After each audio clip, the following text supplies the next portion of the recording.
I'm Chairperson Jerry Robinson. We'll begin with the Pledge of Allegiance. I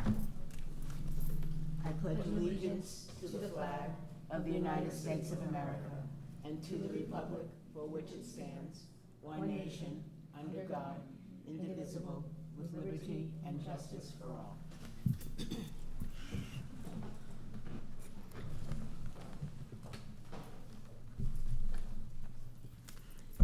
I want to welcome everyone who is joining us tonight in person on Boston City TV and on Zoom. I'm going to ask everyone here in the chamber to please turn off the volume on your laptops or other devices so it does not interfere with the audio for tonight's meeting. Thank you for your cooperation.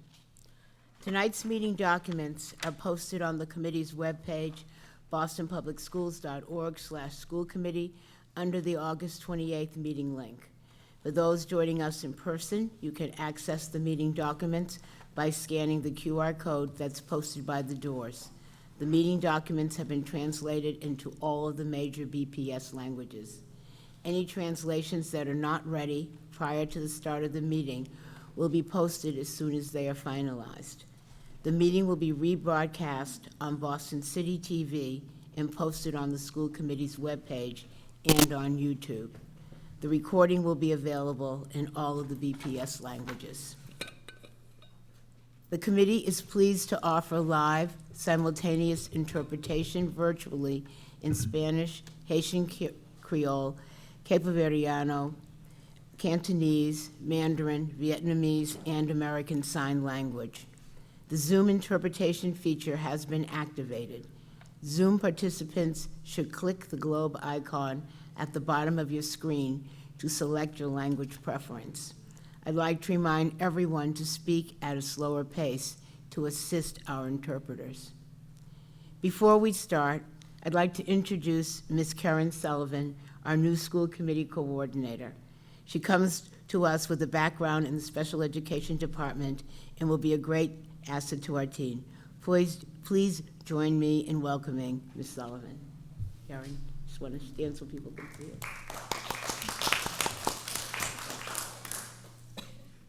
We will begin the meeting with the approval of minutes. I will now entertain a motion to approve the minutes of the July 17th and August 19th, 2024 school committee meeting. Is there a motion? So moved. Thank you. Is there a second? Second. Thank you. Is there any discussion or objection to the motion? Is there any objection to approving the motion by unanimous consent? Hearing none, the minutes are approved. We will now move on to the superintendent report. I present to you our superintendent, Mary Skipper. Thank you, Chair. I'm excited to talk tonight about the district's preparations for the start of the 24-25 school year. As you know, we will welcome our students in grades 1 through 12 back to school on Thursday, September 5th, and then K0, K1, and K2 students will join us on Monday, September 9th. I know I speak for the entire district, educators, all of our principals and leaders, to just say we're thrilled to have our students back. We can't wait. We just wrapped up an incredible summer of BPS programming. Summer 2024 truly was the best summer ever, as BPS hosted approximately 14,000 students who engaged in a variety of enriching and fun programs, including fifth quarter, extended school year, and the Exam School Initiative, just to name a few. I had the pleasure of seeing firsthand the exciting and inspiring learning experiences that our students enjoyed this summer. A personal highlight was sailing in the harbor with students in the Courageous Sailing program, where the mayor and I were their passengers. We will provide you with a full report of the summer 2024 at our upcoming meeting this fall.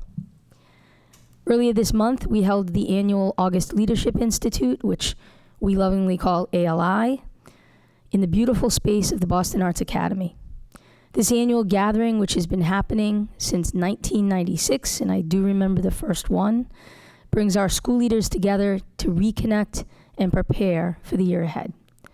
This year, we focused with our school leaders around using data to inform instruction, as well as inclusive education. It was a huge success, and I want to personally thank Leslie Ryan Miller, Nick Brooks, Christine Cronin, Pauline Legura-White, Jeff Rose, as well as our entire ILT district instructional leadership team from the academics division for their work in planning the event and for everyone who participated. Last week, we welcomed 200 new teachers at our New Teacher Institute, where our new educators had the opportunity to learn key content, build community, and gain information about the resources and supports available to help them have a successful first year in the BPS. Eric Berg, the BTU president, joined me in welcoming all of our new educators into the BPS family. Both events were full of positive energy and enthusiasm, and I'm confident going into the school year, this is going to be a great one and that we're ready for day one. Tonight, I'd like to walk through some of our preparations. We're focused on 3 major categories: family and community engagement, academics and student support, and operations and facilities. Members of my team are also here tonight to answer questions the committee may have. Dr. Ana Tavares, our Deputy Superintendent of Equity, Community, and Family Advancement, Dr. Linda Chen, Senior Deputy Superintendent of Academics, and Dr. Sam DePina, Deputy Superintendent of Operations. I'm going to begin with the family and community engagement pieces. Last night, we held our annual back-to-school webinar for families and caregivers under the direction of Dr. Tavares and Chief of Community Engagement, Miriam Ortiz. Mayor Wu, Chair Robinson, and all of the BPS deputies welcomed more than 800 participants, 800, via Zoom. Between the live Q&A and the Zoom chat, the BPS team answered over 350 questions. The interactive meeting included valuable information on how to prepare children for the first day, who to reach out to with questions, and where to turn to for support. The webinar was an opportunity for students and families to hear directly from me and my team about the upcoming year, as well as answer questions about our district and the first day of school. Interpretation services were provided in 10 languages, and I wanted to send a special thank you to the parent leaders who supported the BPS team by sharing their personal experiences and wisdom getting their own children ready for school. We had parent leader William Tabb from Tech Boston, Nadine Modet from the Mattahunt, Winship parent Elizabeth Ovadedo, Winship parent Vianney Dela Cruz. All of them just added so much to the conversation, and I know reassured parents who were in the meeting that they'll be ready for the first day of school. According to our BPS welcoming services, we have a total of 50,603 students who are enrolled in BPS for the school year 24-25 as of yesterday, August 27th. As of today, 2,351 new registrations have been completed. Just a small note, but some of those, if they're K0, K1, where there's no seat available, they ultimately may not be assigned, but they are part of the registration process. We continue to work through the wait lists, and we've called more than 500 students to date. Waitlist calls and emails continue to go out twice a week as seats become available. We'll continue to call students off the wait list as seats become available until the wait list expires, and that's November 30th for grades 1 to 12 and January 31st for K0 to K2. A final enrollment number will be available later this fall, and we'll share that data with you at a future meeting. Over the next several weeks, we tend to have a lot more registrations coming in, so those numbers will grow is our anticipation. I'm also excited to share some new improvements to language access in our district. Translate Live devices will be at every school welcome center, as well as at community events. The devices will offer an immediate, live, and two-way communication in more than 200 languages. And the team's working to schedule a demo for members at a future meeting. The BPS helpline will continue to support BPS families this year. The helpline recorded more than 31,000 total touch points during last year. These would include phone calls, emails, and walk-ins.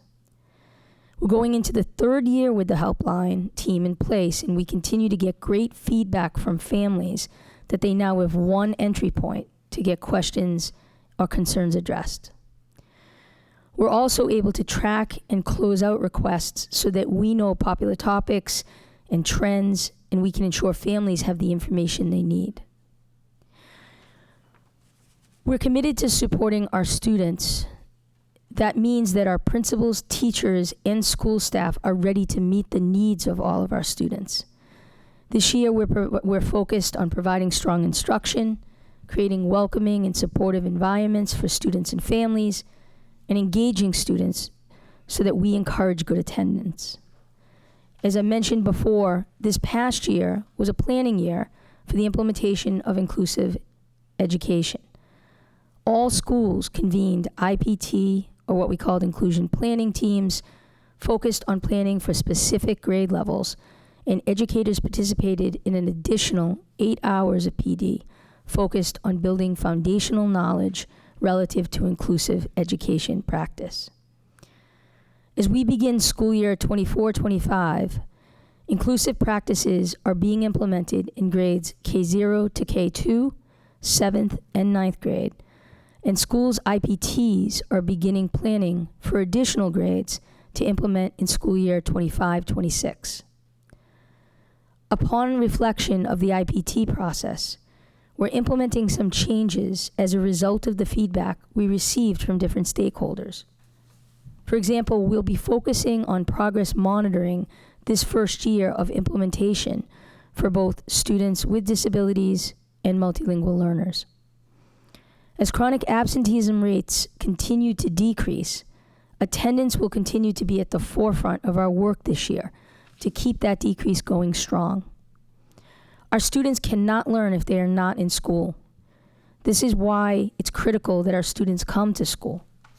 To foster a sense of belonging, we will continue to grow our early college and career pathway programs, which have recently added or will be adding 10 new programs across 9 schools for the upcoming year. In terms of operations and facilities, regarding staffing at our schools and in our classrooms, nearly 95% of all teaching and 83% of paraprofessional positions are filled or in the process of being filled before the start of the school year. In terms of transportation, we have good news again this year to report from the BPS Transportation Department. First, on Friday, August 16th, I joined Mayor Wu to announce that BPS signed a 3-year contract with Zoom, a new bus tracking platform for families that will improve real-time bus tracking and really enhance communication and transparency about their students' bus. The BPS transportation team has already implemented systems and reforms that improved our year-over-year on-time performance by 2.5 percentage points during the 23-24 school year. We're confident that this new Zoom technology, which BPS has successfully piloted over the past few months, will allow us to improve our operations and gather comprehensive ridership data to drive our on-time performance higher.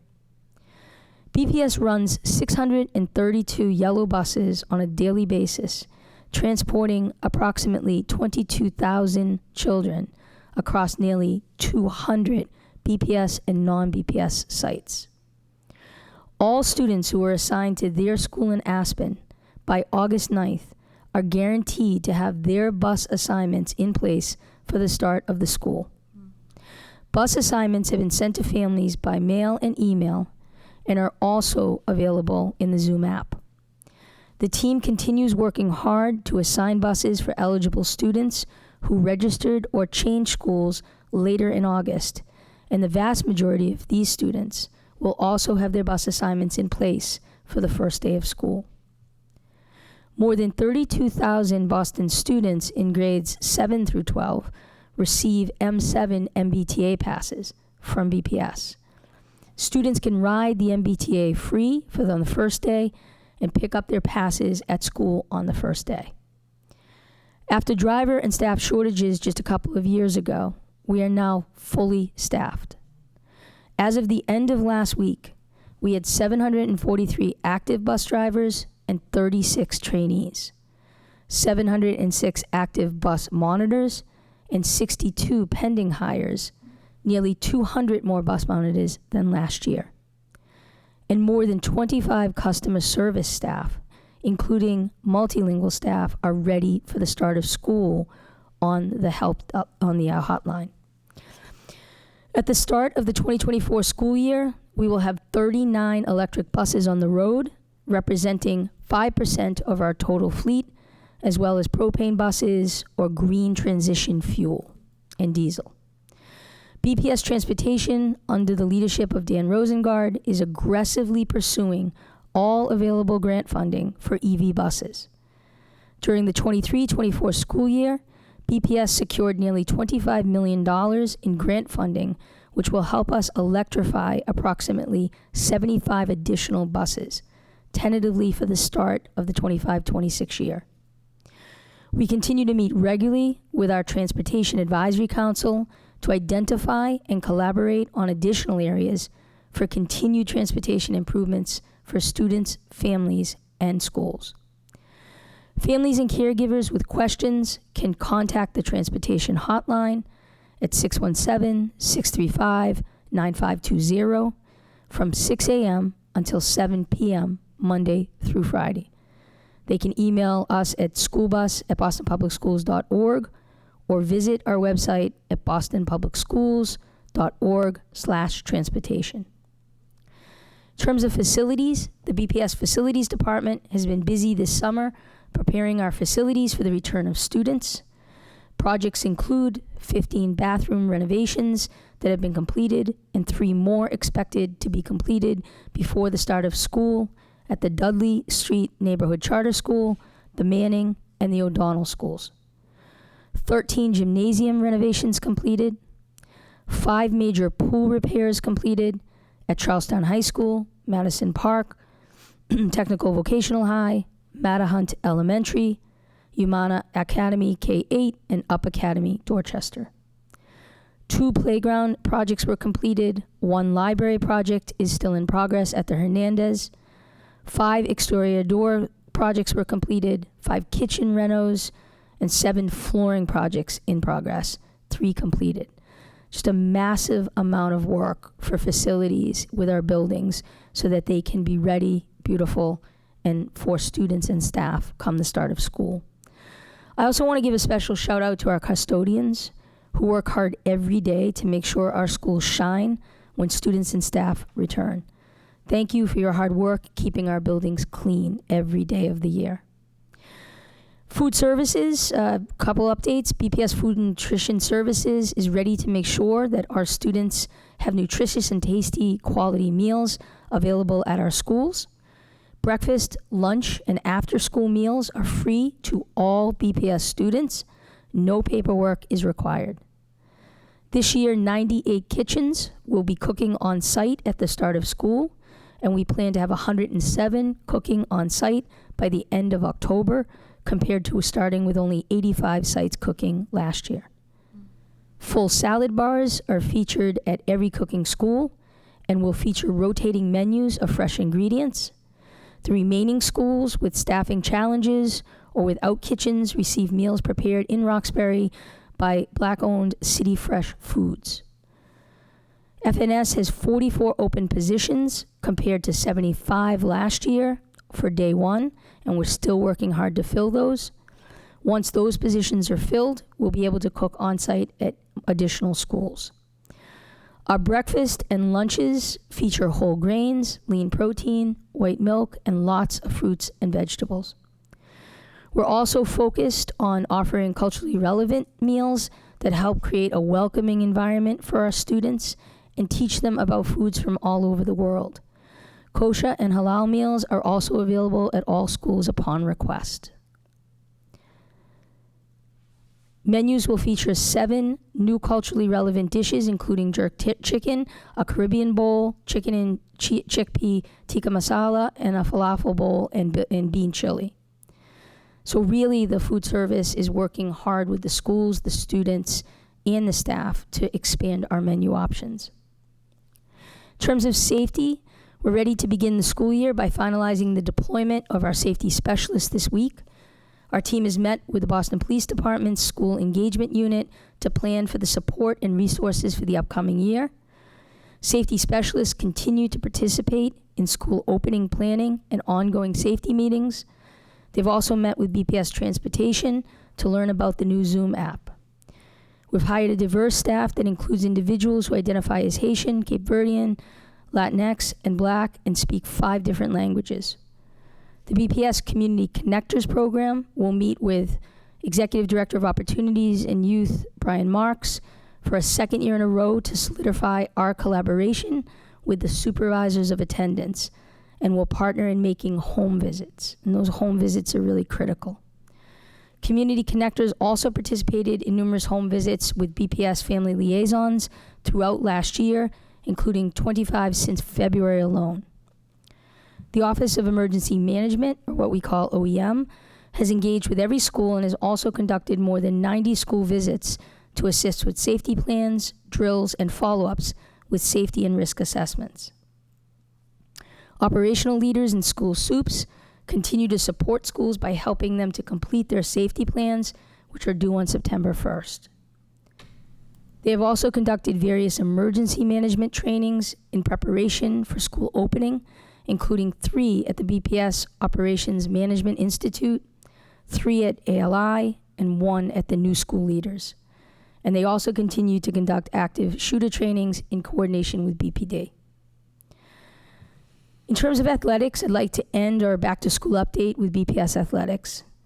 After a historic year in BPS sports, our teams have already taken to the field and the pool to start getting ready for what is sure to be an exciting year. Starting August 19th, football, cheerleading, cross-country, boys and girls soccer, and girls volleyball and swimming began to practice. More than 2,500 students have registered to play so far, with some teams already participating in scrimmages. Games officially begin on Tuesday, September 3rd, and I'm really looking forward to sharing their many successes with you in my superintendent's report in the year to come. This is also a good place to remind families to make sure that children's physicals and vaccinations are up to date in Aspen, and we reminded families of that last year. Before I close, I want to take a moment just to acknowledge somebody very special to the BPS community. At the end of this week, Chief of Schools and Accountability, Dr. Drew Eckelson, will be leaving BPS to transition to a new role as Rhode Island's Deputy Education Commissioner for Systems Transformation. Drew's really had a long and impactful career here, beginning with his first years in city year as a core member. He's been an assistant principal, he's been a network superintendent. He had a previous role as Deputy Superintendent of Academics, and he now sits in the current role of Chief of Schools and Accountability.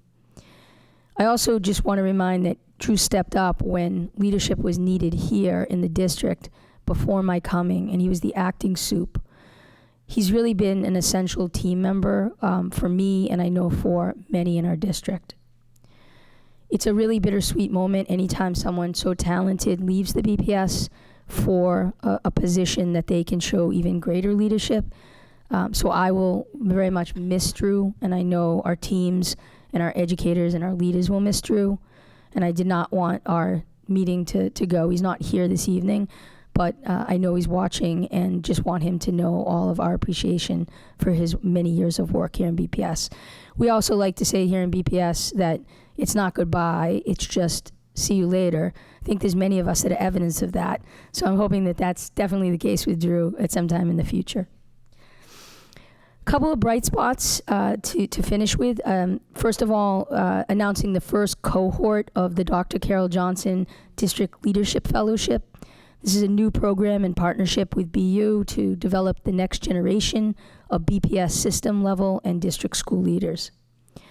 The 14-month program is named after former BPS Superintendent Carol Johnson, that we lovingly call Dr. J. She gave many years of service at BPS and was really foundational and just really pivoted toward a district that was centered with racial and social justice, really balanced support, accountability, and took a systems level approach to school improvement. and I think just was one of the most relational people that I've ever met. She cared about every single person that she spoke with. I want to specifically thank Dr. Linda Chen, Dr. Leslie Ryan Miller, and Dr. Drew Eccleston for really thinking about how to bring this initiative to bear and for prioritizing now the next cadre of senior BPS district leaders. These new leaders will continue to cultivate and support BPS in the years to come, and it's just a key component of our sustainability. I also want to thank our partners, Boston University, Wheelock College of Education, for stepping to the table and supporting the program so well. I'm also really proud of the work of leaders and just in terms of the fellows to share with you. Raquel Martinez, who's the head of school at Snowden, Katie Sen, who's the program director of World Language, Joanne Etienne, who's the director of Boston Community Hub Schools, Anthony Valdez, who's the program director in the Department of Early Ed, and Carla Jenkins, who's the principal at the Tobin K-8. There's also financial analyst Christina Radley, April Clarkson, who's our senior executive director of the Office of Data and Accountability, Hai Sun, who's the principal at the Mather Elementary, Monique Rodriguez de Barros, who's our transformation manager, and Marcus Simpson, who is head of school at CASH, the Community Academy of Science and Health.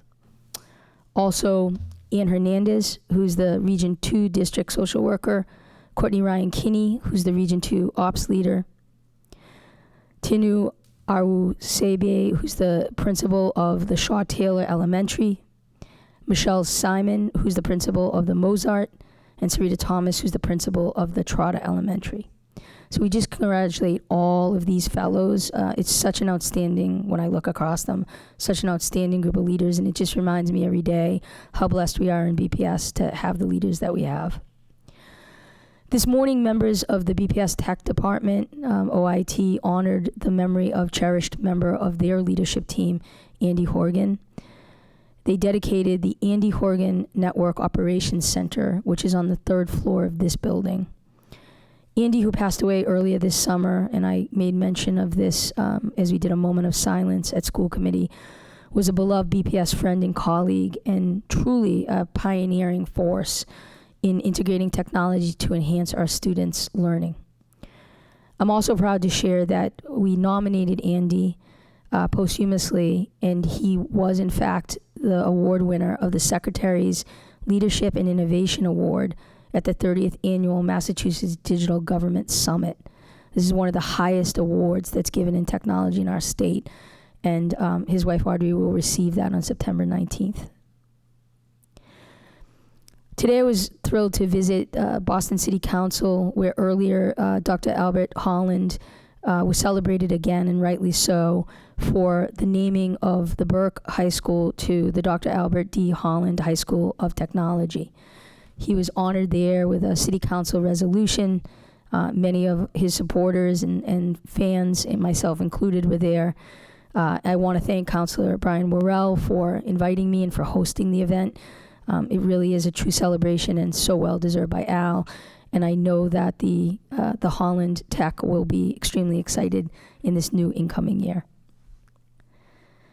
On Wednesday, August 14th, I joined Mayor Michelle Wu, representatives of the city's Public Facilities Department, and community members at a topping off ceremony, or what we call the Raising the Beam, for an addition to the P.J. Kennedy Elementary School in East Boston. The $21.5 million project includes a 4,000 square foot, 2-story addition, housing a new main entrance,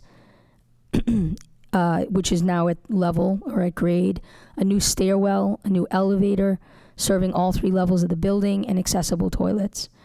It also includes a renovation to provide accessibility upgrades and fire protection to the entire existing school building. The signing and placement of the last beam marked the completion of the school's additions to steel structure. Partial renovations to the existing building will be completed for the start of the school year. The addition and the remaining renovation work will be completed for the start of next school year, 25-26. And finally, next week on Friday, September 6th at 4:30, we'll be holding the annual citywide countdown to kindergarten celebration, which I know is dear to Chair's heart, at the Boston Children's Museum. This is truly one of the best events to go to. You just feel great during it and after it, to see all the little ones so excited about school, and to just see pure joy, I guess is how I would describe it. I would like to invite the school committee members, to put on that yellow shirt. I'm going to kindergarten, and join myself and Chair as we welcome the littlest of our learners and their families into VPS. It's really a great event. So I know that this is lengthy. It was full of really important updates. The one last thing I'd just like to make a brief comment on was the recent decision by the Massachusetts Supreme Judicial Court. I know it was in the paper. People may have seen it. I just want to restate that we recognize paraprofessionals are integral to our mission to provide a high-quality student experience here in VPS. And I just want to reassure the committee and the public that we have and we will continue to honor the Arbitrator's Award. There's no question to that. So with that, Chair, I will turn it back to you. Great. Thank you, Superintendent. I'll now open it up to questions and discussion from the committee. I'd like to remind my colleagues about our agreed-upon norm that we each have 5 minutes, 1 or 2 questions. Please make sure your questions are on topics related to the items in the superintendent's report. And I'd like to also remind the BPS staff to be brief in your responses and to please speak at a slower pace to assist our interpreters. Thank you. Comments?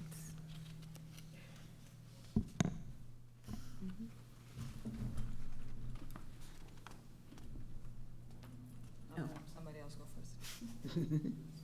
Go. Mhm. Go ahead. Go ahead, Dr. Hawkins. No, I said I just got here. I don't really.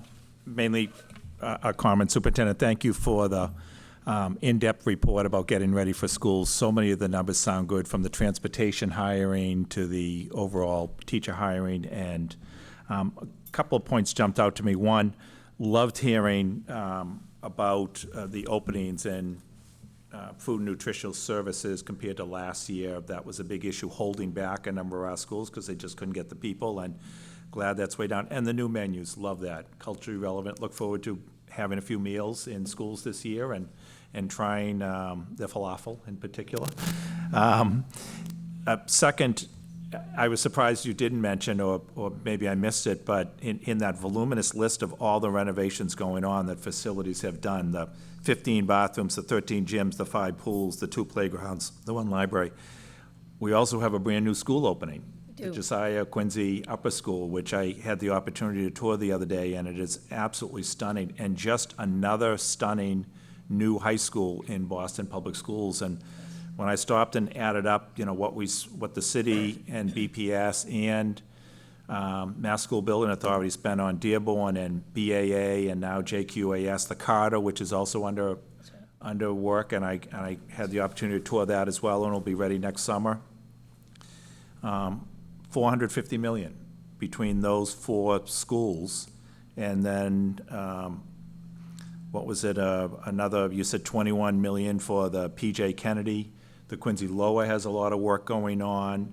The Horace Mann, which will be opening, and they're very diligently working on in Charlestown, or the move for the Horace Mann from the old Edwards. We have a tremendous amount of work going on in our schools, and as much as we keep talking about having a facilities plan and trying to update and build new, a lot of that is going on right now, and I hope folks get a chance to see the new JQAS. It is absolutely, it's even more beautiful than BAA, and BAA and Dearborn are stunning schools as well. So we have a lot of good things going on, and congrats to the PFD, Public Facilities Department of the city, and our facilities department working so well together. And I also had to join your shout out to Dr. Eckelson, not only for his long work with our district, but in particular, and I'm sure the chair would echo me on this, how he stepped up and was interim superintendent for a summer after this committee had chosen to hire you, but before you were able to start because of you were closing out your role in Somerville. And we appreciated how Drew was willing to do that, and wish him nothing but success with the Department of Education in Rhode Island, where I'm sure he's going to be extremely busy. That's right. So thank him as well for his time with us and his work. Thank you. Thank you, Chair. Thank you. Mr. Johnson? Oh, just a very quick request. You mentioned that there are 300 new hirings, teacher hiring. Okay. Given the expansive inclusion program that we are performing right now, may I have may we have the breakdown on the hirings, particularly with respect to dual language programs? You know, teachers who are hired into dual language programs, teachers who are multi-licensed, and also the breakdown on the national origin, you know, the protected categories, so-called, of those hirings. Thank you. Thank you, Member Tran, and I'll make note of that. I know that we will be presenting from Human Capital whatever the first school committee meeting in October is. They run the data and they pull the data throughout September, and then they roll it up, and so they'll be able to break down all the hirings then.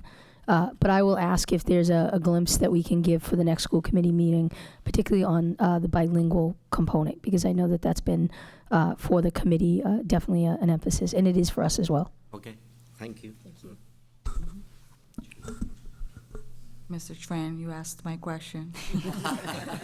I too, just specifically on the new hires, not only because of the proposal that we're still discussing, but just to have, especially when it comes to the licensures, right? So thank you for that. Excited to hear a lot of the progress in terms of, you know, transportation, food services. In terms of food services, also for the folks that are at home, at what point are the families requesting the cultural, you know, when we think about food, when is that happening in the process? Just curious. So I know Annalise Tanner, who's the director, is here, and so I'd love for her to come up, just, I think, for the committee to actually Awesome. meet her for the first time. She's done really transformational work. While you walk here too, the second question is, how can we get some Kachupa Bowl included? I'm so serious, but we would love to learn a little bit. What is the work that you and your team have to do in order to continue to think on adding other cultural food, just for the future? Just would love to learn a little bit about that. We start our menu planning process for next school year in October. Okay. We get 1 month of school before we begin planning next year.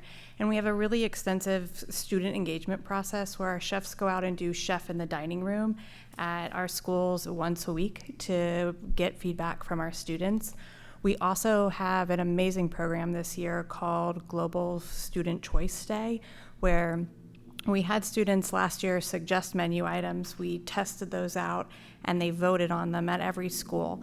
And then this year, each school is going to serve the menu item that their school voted for, which is a big deal. In food service, we always serve the same menu across the district every day. And this global day that we're doing allows students to choose the foods that will be at their school. We also have the cafeteria managers go through the menu and give feedback. They know what the kids are asking for and would like. And so we're one of the only districts that has all 109 managers give the chef feedback on the menu. And then we go through our procurement process, and then we bring it back out to the students again for input and feedback. So that's how we've gotten to those 7 dishes that we've added this year and the student choice. And we'll continue to be taking ideas from our students and the community so that our menus really reflect our students and what they want to eat. Oh, thank you. That's great. I did not know about that. Thank you for sharing. No other questions. Again, just excited for the school year. I'm really sad about Drew, but I'm also happy for him. It's always sad to see people leave, but always excited to see the opportunities that are coming up for them as well. And welcome to the team, Ms. Sullivan. Excited to have you here. Thank you, Chair, and thank you, Superintendent. Thank you. Mr. Elkins? Dr. Elkins? I didn't have any particular questions other than to say I've had limited opportunity to participate in some of the countdown to kindergarten items, being that my child will be starting kindergarten next week. Actually, I just came from a parent night, so that's why I'm late. But I've seen some great energy around the start of the year, so I'm excited for that, and excited to see all the students seeing friends, seeing old teachers, and I think, that energy is infectious, and so it's just good to be back around it. Thank you. Just have one comment to make about last night's back-to-school event. I was on that call with the 800-plus parents, which was great, but again, only represents a drop in the bucket of our families, and was wondering, whether or not each and every one of our schools is having a similar kind of event for parents. It was clear in a lot of what we heard that folks were happy for the opportunity, but most of the comments were really more specific to their own school issues, and it felt like there were just sort of a certain list of things that would be wonderful to figure out a way that all parents could access this information. Clearly, given that, as I said, there's so many things throughout this year that we're going to need that very positive parent connection for. So how are schools thinking about getting ready as well as the... So this is something that we spend a lot of time with the family liaisons and with our principals on. And I know Dr. Tavares, because we actually talked about this yesterday, I think it would be good to just share, with the family liaisons, all the work that we've done around PD and meeting time for them with their principals.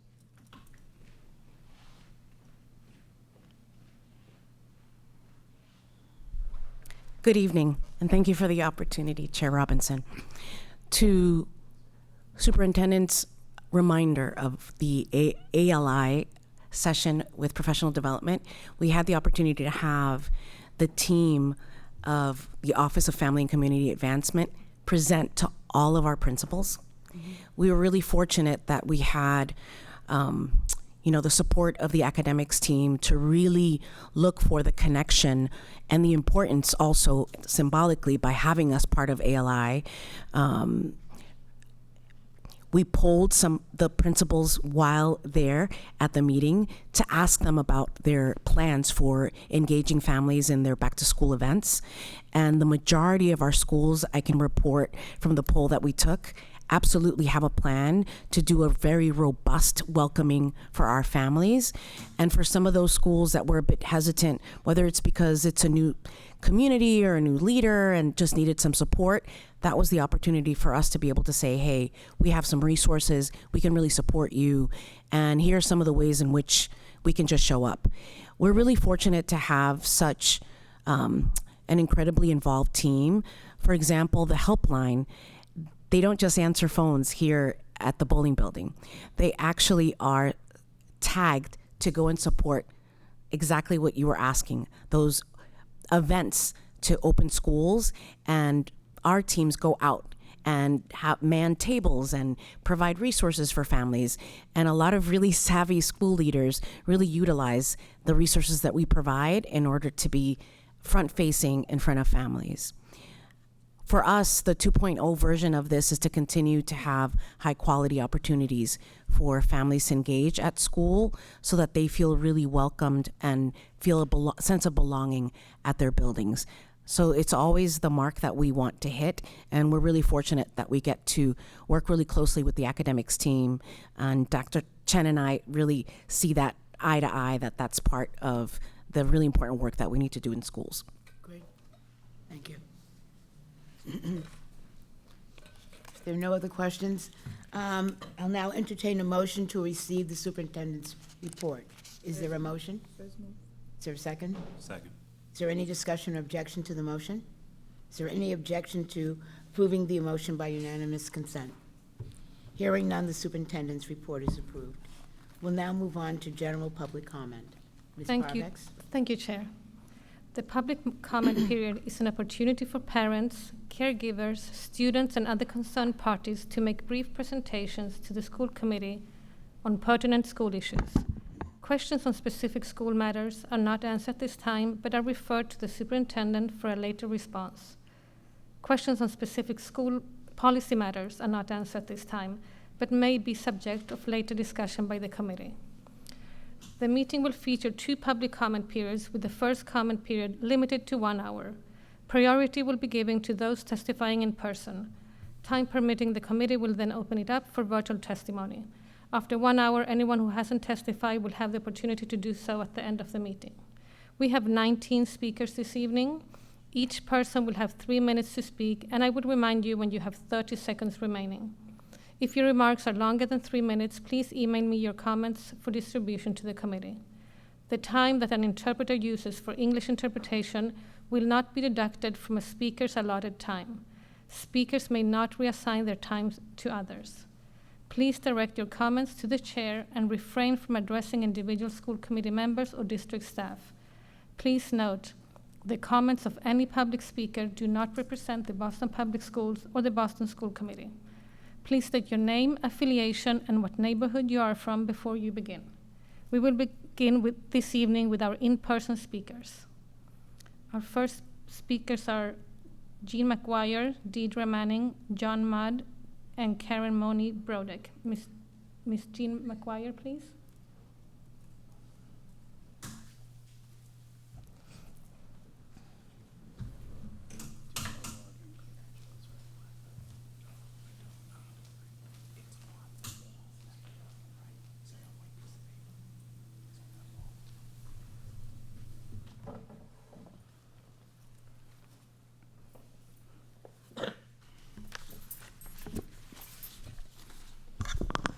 Good evening. This is quite different from the old days. I'm here about the issue of the proposed uses for the White Stadium. So I will read the first part and ask for comments from you from the second part. The Boston students deserve a renovated White Stadium, and they deserve a public White Stadium, not a private sports and entertainment complex built to enable private profits. It is clear that this entire process is being driven by the needs of private investors, not the needs of the Boston students. We feel the process is being rushed, the proper state reviews aren't being conducted, and community members, such as myself and organizations that surround this neighborhood, have concerns about public access and transportation impacts that are being ignored in a mad rush to meet this soccer team's desired opening date. Boston Public Schools football teams are being displaced from their home at White Stadium. I drive by and it says school boys stadium because they didn't know there were girls in the schools then, so I assume that the word boy assumes all students in Boston. All because this women's soccer team won't allow their cleats on the grass field. As far as we know, there's still no complete plan for where the displaced teams will practice and play their regular season games. The stadium's design prioritizes the experience for paid soccer fans over that of Boston Public School track and field spectators, cutting most of the new stadium seats off from a view of the track. It's clear that the city of Boston is planning to use the $50 million in taxpayers' money it's identified for the White Stadium to develop an overbuilt, gold-plated professional soccer stadium rather than the quality multi-sport high school team stadium the Boston Public Schools deserve. The total cost of this project is being driven up by luxury seating, a jumbotron, beer gardens, shops for team merchandise, and other amenities that have nothing whatsoever to do with Boston school athletics. 30 seconds. Yes. 30 seconds. Keep going. Oh, all right. Stadium financing experts say that a flagship high school sports stadiums can easily be built for less than $50 million. And there are numerous examples of high-quality school stadiums built for less, some of them going on right now in the surrounding communities of Boston. Boston can afford a public renovation to White Stadium that avoids all the problems of hosting a for-profit professional sports team, including the impact of 11,000 fans traveling to and from the park, displacing the community on dozens of warm weather days. I assume Thank that you means- very much. Keep going? No, your time is up. Thank you. I'll stop. Thank you, Ms. Malloy. Our next speaker is Deidre Manning.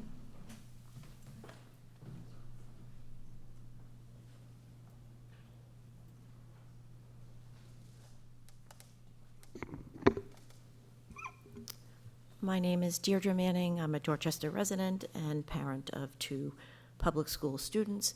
In my last testimony, I identified 2 reasons why I was removing my younger daughter from Boston Public Schools, one being the lack of change to an exclusionary exam school policy, the other being that the Henderson School still did not have a leader. Last week, I understand that there was an announcement made that Dr. Wiggins was hired to be the new head of school. It unfortunately was nearly 3 years since Mrs. Lampron was assaulted by a 16-year-old girl and knocked unconscious in November of 2021. There were near daily fights in my 4th grade daughter's classes, which prevented her and others from learning. Nearly 2 years later, I moved my younger daughter to the Murphy when I realized that BPS administrators were not invested in improving the chaotic conditions at the Henderson. Her academic achievement was also impacted, as shown in her MAP testing. The Henderson was an amazing community, serving a diverse population, including marginalized families of children with atypical abilities. I wish Dr. Wiggins the best of luck in restoring the Henderson to the special place it once was. Instead of improving conditions at elementary schools so that all children can be prepared to compete for opportunities at the few quality high schools in BPS, administrators have allowed a construct to be put in place that excludes the majority of students who live in certain areas of the city and who attend non-Title I schools from attending exam schools. When I was essentially forced to remove my older daughter from the Henderson and send her to a charter school, I had no idea that the move made it essentially impossible for her to earn a seat at an exam school. When you look at the people who serve on the task force, you don't see any members who represent students who attend non-Title I schools. For example, all the BPS administrators and teachers were from Title I elementary schools, with the exception of those who participated from BLA and BLS. There is no one on the committee that represented parochial schools or charter schools or even private schools. I completely understand members advocating for people from their own communities or representing the interests of clients that they serve, but I don't understand why Boston Public Schools did not look out for the interests of members of our community, including public school students who are not represented on the task force. Public schools are meant to serve all members of the public. Administrators should not be putting policies in place that are meant to exclude children, 40 12-year-olds, seconds. 11-year-olds, from educational opportunities. I find it unconscionable that I'm still talking about this situation and feel that I'm not being heard, that even school children who came and talked about being excluded, that their testimony didn't seem to matter. I'm hopeful that 2 years from now, when my now 5th grader hopefully has an opportunity for an exam school seat, that changes will be in place. Please don't let this continue. Thank you. Thank you. Next speaker is John Mudd.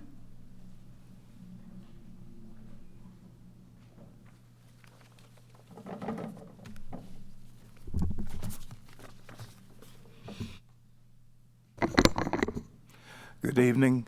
My name is John Mudd. As all of you know, I'm a resident of Cambridge and a longtime education advocate in Boston. I'm going to try something different tonight. This is my effort to identify constructive conclusions from the superintendent evaluations that could be the basis for goal setting by the school committee for the superintendent for next year at its upcoming retreat. First, on multilingual learners and native language instruction. Many members expressed concern with multilingual learners and the importance of native language in instruction. It was mentioned in 6 evaluations and 4 recommended areas of growth. The summative evaluation states The district needs to have clear plans for ensuring multilingual learners receive quality native language instruction. Another says, is there an anticipated timeline for the full native language instruction across the district? The problem is that the current inclusive education plan calls for assigning the vast majority of multilingual learners into English immersion, general education classes with ESL, and only a small number of ML students would go into bilingual programs with native language instruction. My recommendation is hold a full discussion of multilingual learner policy with reports on the 2024 Access and 2024 MCAS test results for MLs at low ELD levels who are already in Gen Ed with the SL.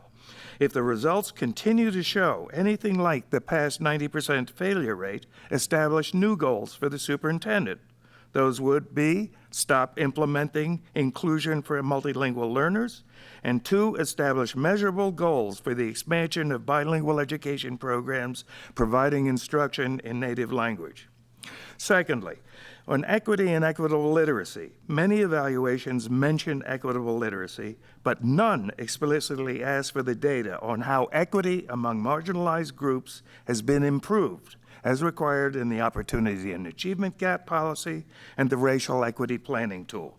Recommendation: insist on a real equity and data analysis of equitable literacy, showing the gaps between Black, Latino, multilingual learners, special education, and low-income students. 30 seconds. And demand this disaggregated analysis for all REPT reports. Finally, it's clearly true that the improvements in student outcomes under inclusion and equitable literacy will take time. But this assumes that the strategies for literacy and bilingual learners are correct. Experts have raised questions about both. Waiting for failed results from bad Thank you, Mr. Muddy. policies to show up is a fool's errand. It is the moral failure of the Thank you. bystander. Your time Thank is you up. for hearing me. Sorry I went over, Lena. Next speaker is Karen Moni Brodek. Hello, really glad to be here. My name's Karen Monty Brodek. I'm the president of the Emerald Necklace Conservancy, a nonprofit here in Boston. But I'm going to use the first few seconds of my time to conclude the comments that Dr. G. McGuire was not able to complete. Dr. G. McGuire and I are both members of a group these days called Franklin Park Defenders. Franklin Park is our park, but our community is being told to accept changes we didn't ask for and don't want. This would never happen on the Boston Common. It absolutely shouldn't happen in the environmental justice communities around Franklin Park. If this proposal was really about helping kids, if the proponents could donate their money to charity or partner with the city to invest in a public stadium with no strings attached. It's not about helping kids, it's about making a profit. I urge the school committee to reject this privatization proposal and go back to the drawing board with a plan for a truly public renovation of White Stadium. That concludes the end of Dr. G. McGuire's comments. These are my comments. Again, I'm Karen Monty Brodek, president of the Emerald Necklace Conservancy. We are a nonprofit that partners with neighborhoods and community groups up and down the Emerald Necklace and the city of Boston, the town of Brookline, and DCR, and a little bit of MassDOT. There's a bunch of agencies that all have important facilities for our public in and around the parks. There are serious concerns about this proposal, which is effectively the 95% demolition of White Stadium, the expansion, a lease, and privatization of the stadium, and several acres of Franklin Park, and the impacts that it has around the neighborhood. I know how important this type of work is. I myself am a graduate of another urban public school system, the Atlanta Public Schools. I know all of the things that I imagine. I know many of the challenges that you face. The Emerald Necklace Conservancy has been working to invest in Franklin Park and has expressed our desire numerous times to partner to find ways to do this together. As Dr. McGuire has pointed out, and I will be providing in a memo that I've provided with a variety of commissions in the past, there are examples of stadiums being built, amazing stadiums in the area for $30 million and less, some for $8 million, for 6,000 students that are amazing in Lowell, that would be 100% available to the public students all of the time, including the football teams. 30 seconds. We know how important it is that those things are available for our public school students all of the time, and we'd love to work together to come up with a better alternative. You need to know that the community was not involved in developing this alternative. This project was brought to the community, and today neighborhood groups all around the park have signed on to a statement of principles saying they want to renovate White Stadium, absolutely. And they're excited about the mayor's investment in your budget of $50 million towards that project. How can we do that together and make a wonderful project? Thank you very much. Your time I do is want up. to just say that I think it's important that you know there is an ongoing lawsuit, and I want you to know that. Thank you. Thank you. Next speakers are C. Caliga, Christine Jurkovic, Clairmundo Gonzalez, and Robert Jenkins. Ms. Caliga? Cold in here, guys. Not comfortable. All right. First of all, I am the mother of 5 students. 3 are grown and attended Boston schools, and we're on our second round of kids. My daughter's about to start senior year at Binker. My son is going to his sophomore year at Tech Boston. He plays soccer, and I love soccer.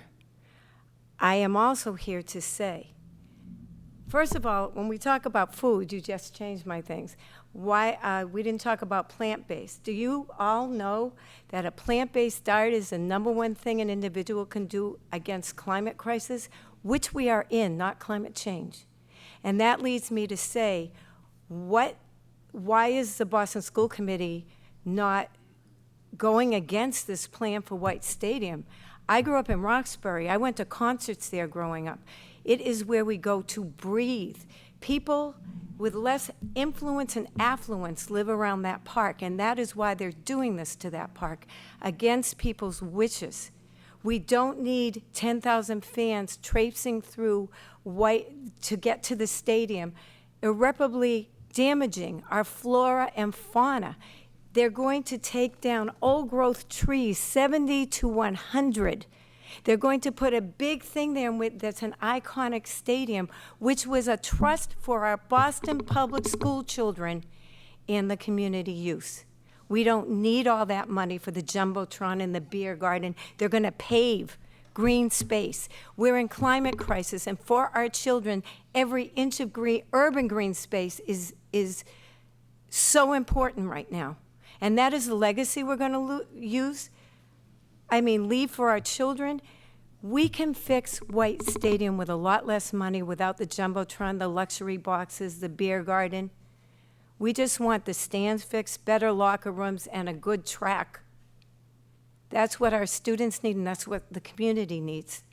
And I will fight for that if I have to chain myself to a tree they're going to cut down. I am serious, because this is not the legacy that I want for my children or their children. And I expect Boston Public Schools to stand with us, because you don't do that to a park in these times. This is where the inner city goes to. Have you been there on a weekend in good weather? Have 30 you seen seconds. that that's where people go to breathe and to commune with nature and to gather with their families? Mostly inner city people and mostly people of color. Okay? So I really don't think they would do this down on Boston Commons or Jamaica Pond. The more I live on the funky side now of Jamaica, the less affluent side. That's where they're doing it. And my family still has a house on Waverly Street in Roxbury. And so this is what they're doing to our park. Thank you very much. Your time is up. Thank you. Next speaker is Christine Jurkovic.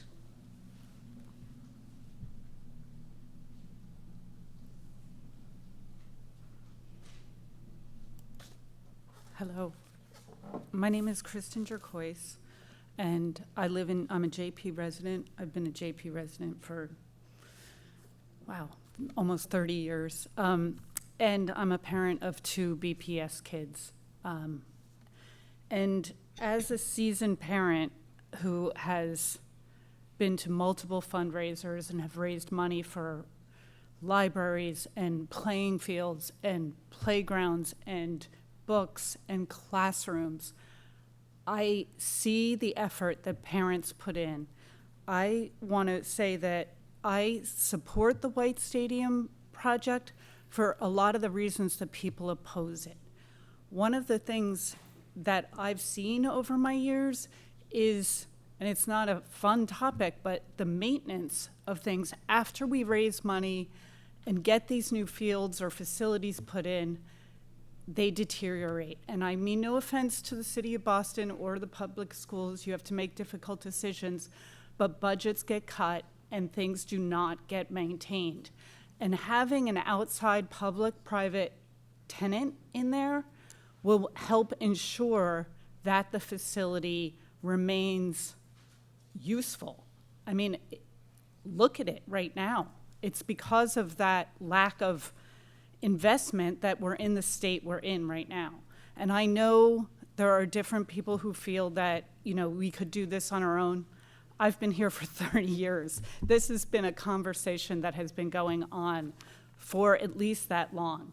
And there have been different initiatives also with private money that has tried to push through. Mayor Menino did, but nothing is happening. The fact that it's a women's soccer team coming in means so much to so many athletes in this city. And I have soccer players and track runners and lacrosse players. So I've been in every field in this city and around the state. So I think it will add value to all the athletic teams in the city. And I just want to say thank you. Thank you very much. Next speaker is Clairmundo Gonzalez. And we are having an interpreter, Mario. Mario, you are you online? Boa tarde, tudo alguém? Just a second, we're getting your interpreter. Yes, the interpreter. Mario, are you there?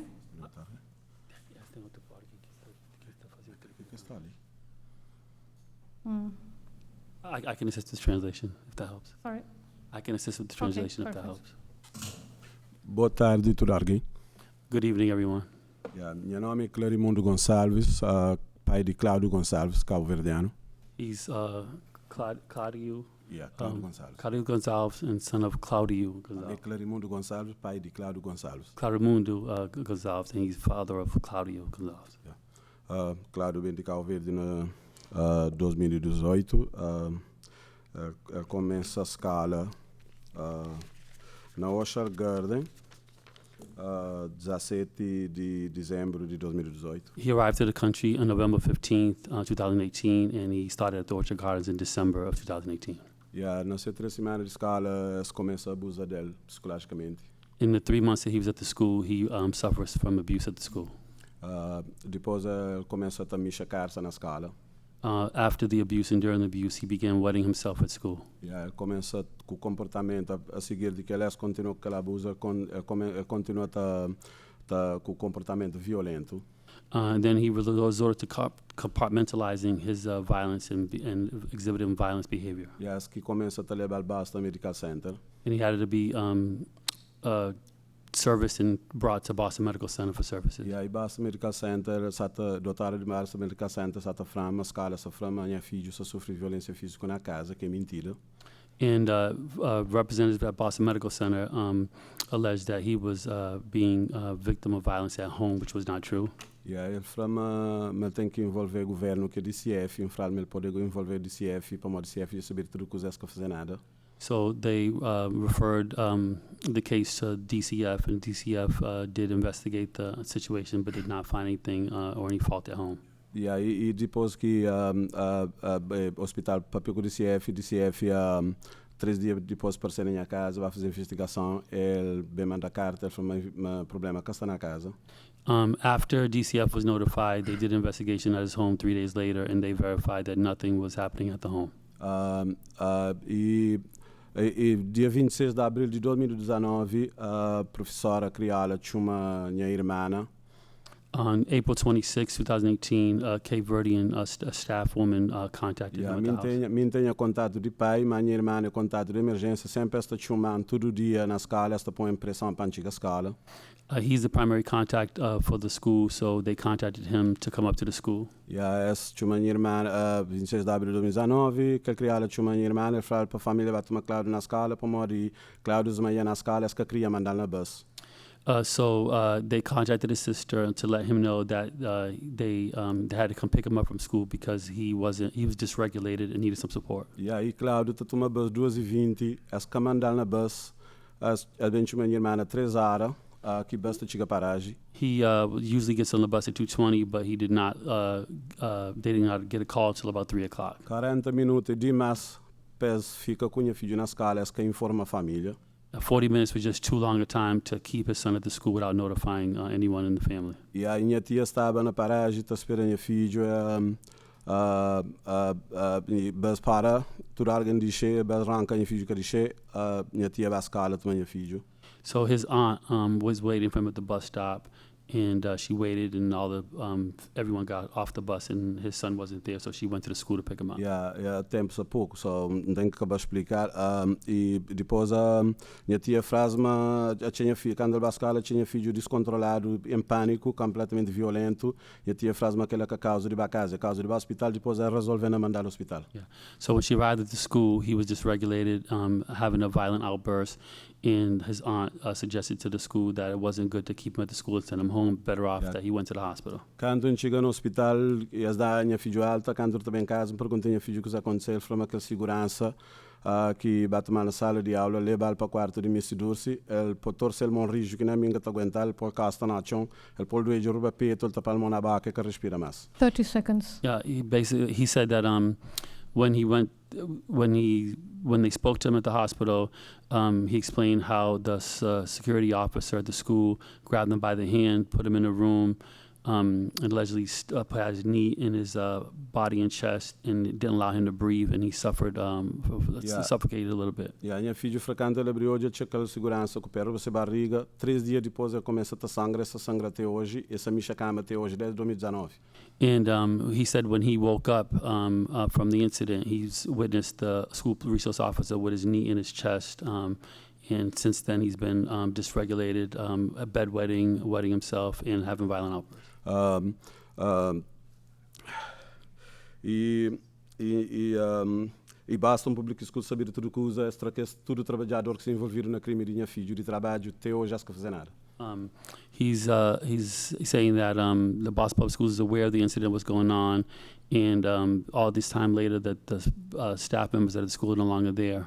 E andando tudo foto de sangramento, de urina, de tudo coisa, andando vídeo que minha filho freio, ele mata a cabeça, corta o pescoço para sangue sair, para ele mata a cabeça, para ele morrer, para ele enterrado. He has a lot of video and picture proof of the incident that occurred, and his son repeatedly has suicidal ideations because he's suffering from what happened, and he's still wetting the bed and having violent outbursts. E andando vídeo que essa sonha, para mim perguntar se mexe demais, essa sonha, essa briga com que segurança de escala dentro da cabeça. And then he continues to have dreams and reoccurring dreams of him engaged in fighting behavior with the officer and reliving that moment. Thank you. Thank you, Mr. Gonzalez. He's just looking for some justice. Thank you very much. Next speaker is Robert Jenkins.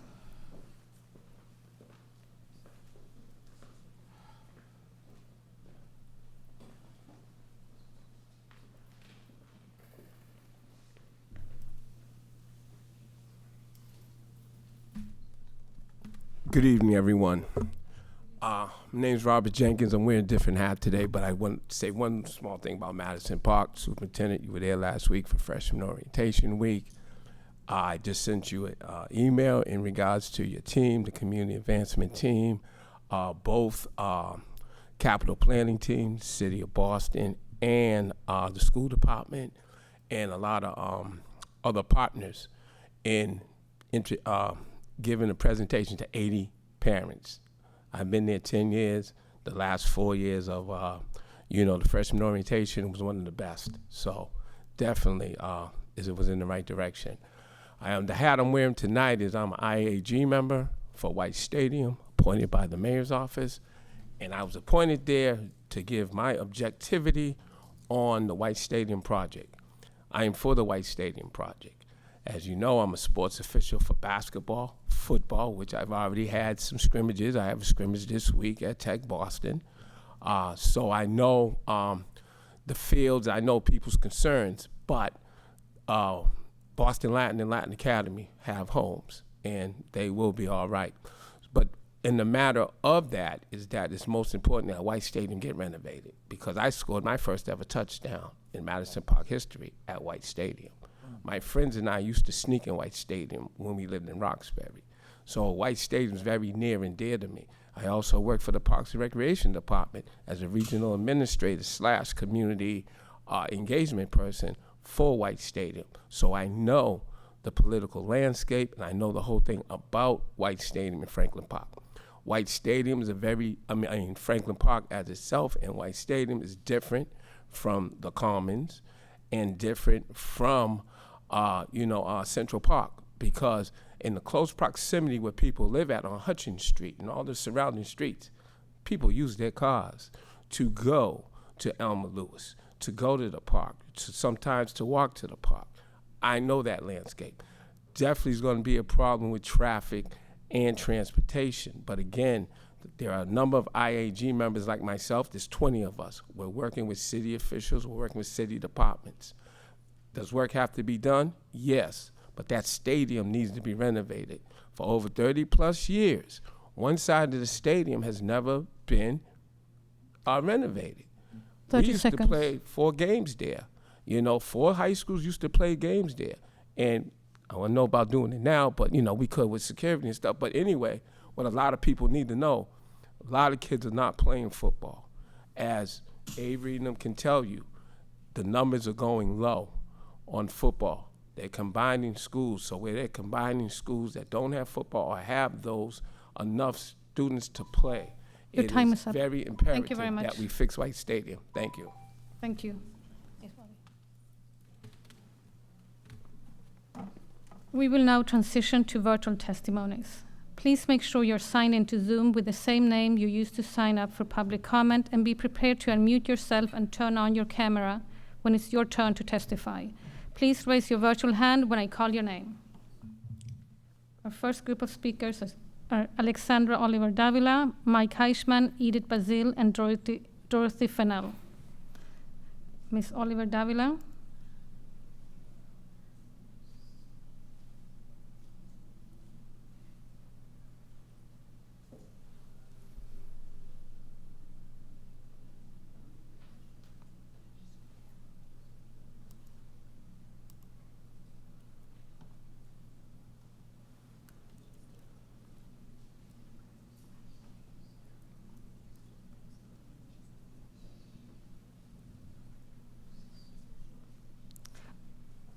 We can't hear you. Can you hear me? Yes, now, thank you. Okay, sorry about that. I couldn't get on.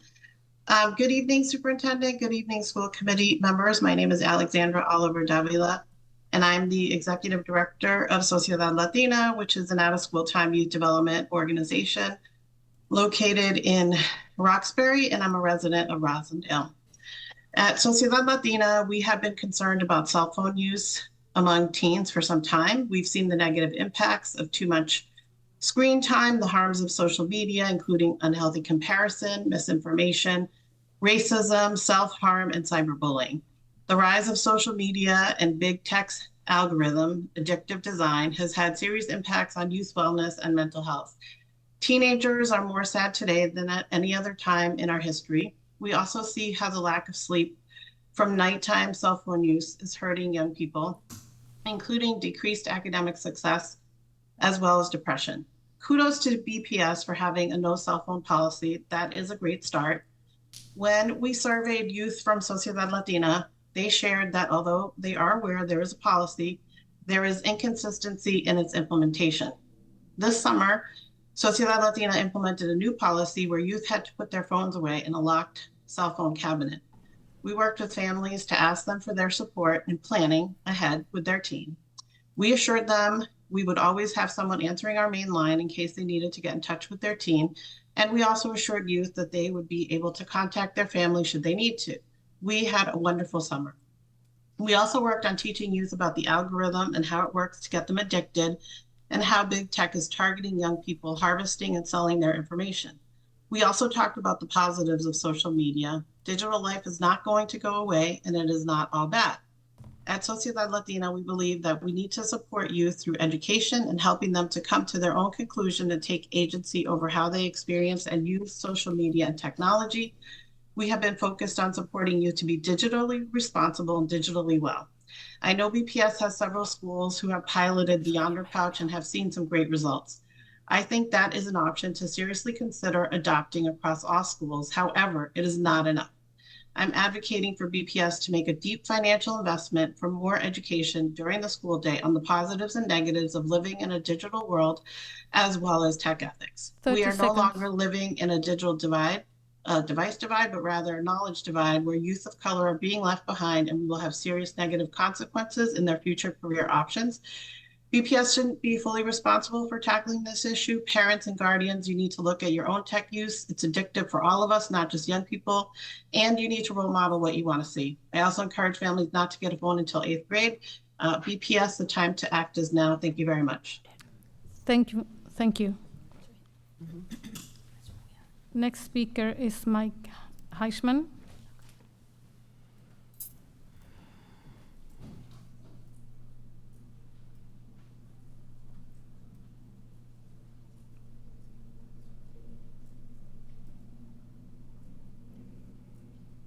Mike Heichman, Dorchester, Beja. A Tale of Two Cities by Charles Dickens. It was the best of times, it was the worst of times. It was the age of wisdom, it was the age of foolishness. It was the season of light, it was the season of darkness, it was the spring of hope. It was the winter of despair. We had everything before us, we had nothing before us. There are two evaluations of Miss Skipper. One, a self-evaluation by the superintendent and by our unelected school committee, and by an uninvited Beja who conducted its own survey of our membership. And what do we have? A tale of two school systems. At our last meeting, Mr. Cadet Hernandez asked his colleagues an excellent question. Why is his evaluation so divergent from the rest of his colleagues? He was the only member who was highly critical of the superintendent. My question, why are Ms. Skipper's self-evaluation and the school committee's evaluation so different from Beja's community evaluation? To quickly summarize, except for Mr. Cadet Hernandez, the school committee agrees with Ms. Skipper that you are doing a very good job and deserve a nice pay raise, while Beja's community evaluation concludes that you have failed our children.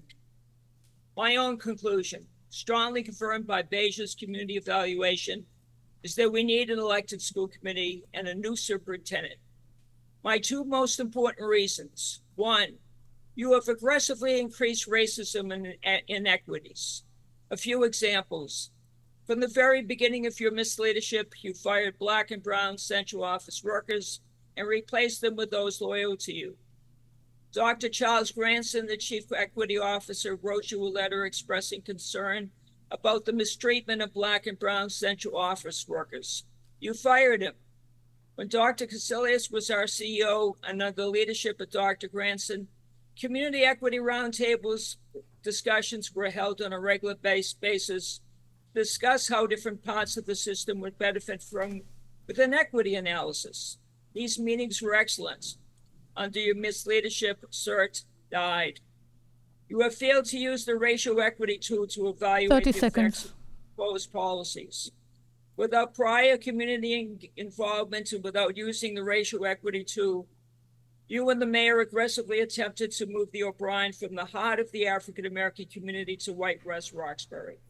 Two, the spread of a toxic culture which began at the very beginning of your regime and recently described in great detail by the release of Silence Speaks, 100+ voices beyond the trauma. Thank you very much. I'll send in my... Yes, thank you. Next speaker is Edith Bazil.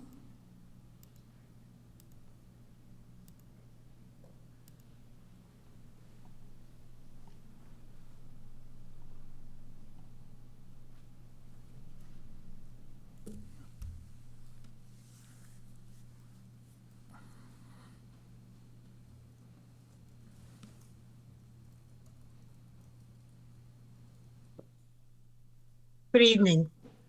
A time of fiscal abundance shows one's character and leadership. When you take care of the most vulnerable, you take care of everyone. Despite a watershed of multiple sources of funding, this administration showed a scarcity mindset, lacking vision and innovation for student improvement. No progress made, no audit showing why. McKinley schools, comprised primarily of Black students, are required to provide a hub of wraparound therapeutic support, but chronic absenteeism hovers around 80%, and 2/3 of its population dropped from enrollment, leaving most classrooms empty.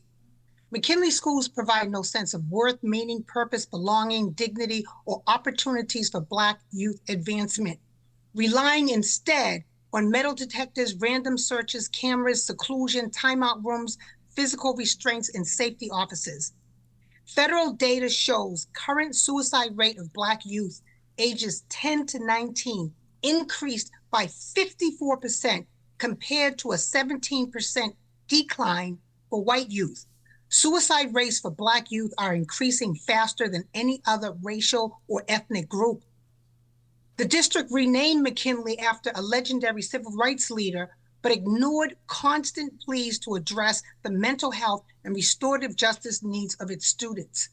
Staying silent makes this committee complicit in exacerbating McKinley students' trauma instead of investing in their future. This school committee and superintendent perpetuate the pattern of clustering Black students into chronically underperforming, underfunded, under-resourced, failing schools. The superintendent's evaluation process dodges community engagement by holding this process for the first time in the summer when no one is watching. And now, under the watchful eye of the mayor's office guiding this process, why is that? 7 school committee members' very divergent ratings were averaged in what appears to be a Likert scale. A Likert scale measures subjective opinions rather than employing data-driven criteria. Rating a superintendent proficient with 0 improvement in student outcomes at a 30 time seconds. of abundant funding shows a lack of focus on our children, specifically Black students. Make it make sense. Thank you. Thank you very much. Our next group of speakers are Dorothy Fennell, Maria Jimenez, Ted Loska, and Fran Harrington. Dorothy Fennell.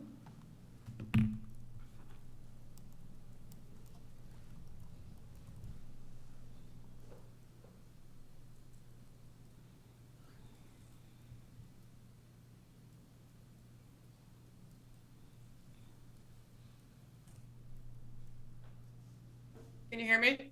Yes, we can hear you. My name is Dorothy Fennell. I live directly across from the main entrance to White Stadium. I'm a mom to 3 BPS girls, K1 through 6th grade. They're all very excited for the first day of school. I'm also looking forward to all of their high school graduations in a redeveloped White Stadium. I'm very impacted by this project. I'm also very excited by this project. But more important for my excitement, I think that the school committee has a vested interest in supporting the stadium redevelopment. I believe in the power of government to enrich constituents' lives. I know that as a committee, you provide more than just education. You're wraparound care for families at all levels of the spectrum of needing services. I am thankful that there is institution in our government in the city that is making sure that our children have social services and housing and 3 meals a day. So thank you for providing those to the BPS kids. As a taxpayer, property owner, and a mom, I'm looking out for all the BPS kids, and I want you to use my tax money in a way that doesn't have to pick one of the many services that you provide over another. I want you to be creative and looking for ways to leverage public-private partnerships to advance the services that you provide to the city.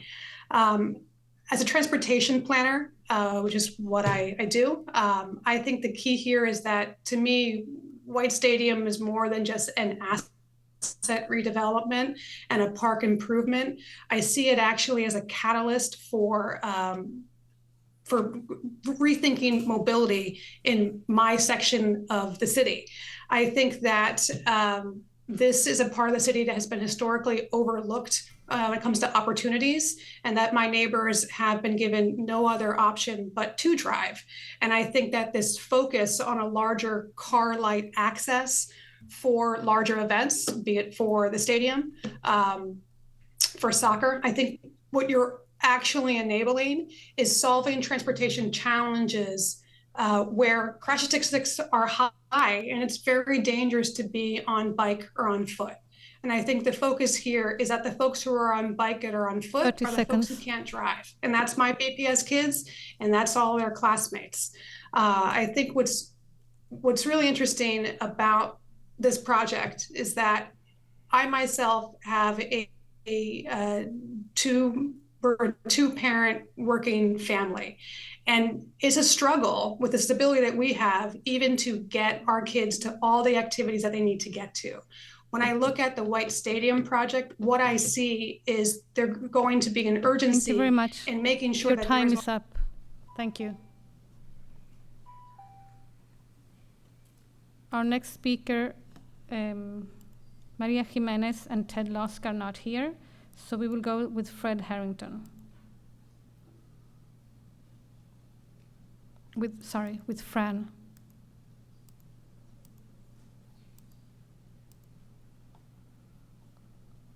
Fran Harrington.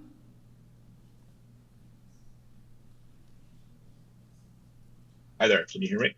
Yes, we can hear you. Awesome, thank you.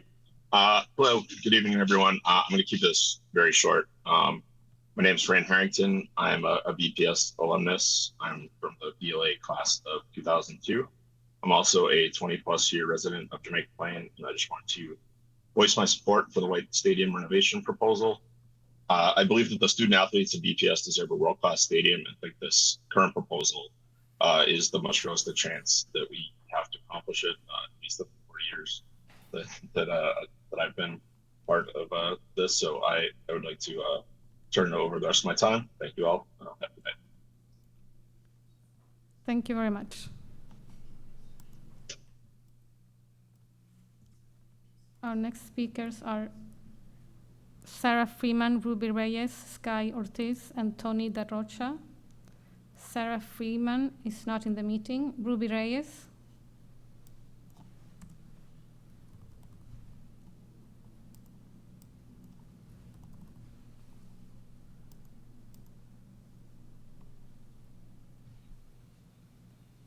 Good afternoon. My name is Ruby Reyes, and I'm the Executive Director of the Boston Education Justice Alliance and a Dorchester resident.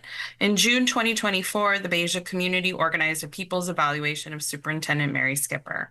We plan to carry out this process annually to incorporate authentic community engagement practices. Close to 400 detailed and lengthy comments were included in this survey. Here are some of those voices. The intentional push out of Black and brown leaders have left a void in the district. The superintendent pushes a white-centered narrative and has erased the voices and input of Black people. Her racism is codified in the policies that accelerate opportunity gaps. The elimination of working groups and task forces is the opposite of involving stakeholders. When families have requested meetings with district officials above regional superintendent, they have been dismissed out of hand, referred to district staff who do not respond to phone calls or emails, and who will not schedule meetings. Family concerns about facilities, school climate, and school and regional leadership and more have gone ignored or worse, treated with dismissive contempt. The superintendent would rather spend the people's budget lining the pockets of publishing companies for a silver bullet solution than put time and money into the real solution. Hire enough qualified staff to effectively support students with all types of needs and give them enough time to do so. One of the most significant concerns and complaints about the superintendent is the absence of data in her reports. It becomes challenging to assess what is truly happening when information is not based on up-to-date collection or when certain data points are deliberately omitted, potentially obscuring supporting evidence for the information being presented. Working under this superintendent feels toxic. The stress levels are high and morale is low. The toxic environment affects mental health, leading to burnout, anxiety, and even physical health issues. Staff members who once loved their jobs now dread coming to work. The superintendent needs to commit resources to restorative justice in all schools, done effectively so that students who cause harm, including bullying, are held accountable for their actions and given the opportunity to make things as right as possible. Superintendent Skipper actively suppresses dissenting voices. She dismisses concerns, avoids engaging in meaningful dialogue, and often resorts to condescension. Parents who advocate for their children's 30 needs seconds. find themselves ignored or brushed aside. Teachers who raise valid points are met with defensiveness. Teacher turnover is high, and BPS is unwilling to recognize their role in turnover. Teachers do not want to work in these conditions and with no support. Many teachers are doing the job of multiple teachers. It is inequitable for adults and students. Those are just some of the quotes. And it's just really disheartening that our school committee isn't Thank you very reaching out much, and Ms. having a Reyes. community engagement process Thank you. Your for time parents, is up. students, and educators. Next speaker is Sky Ortiz.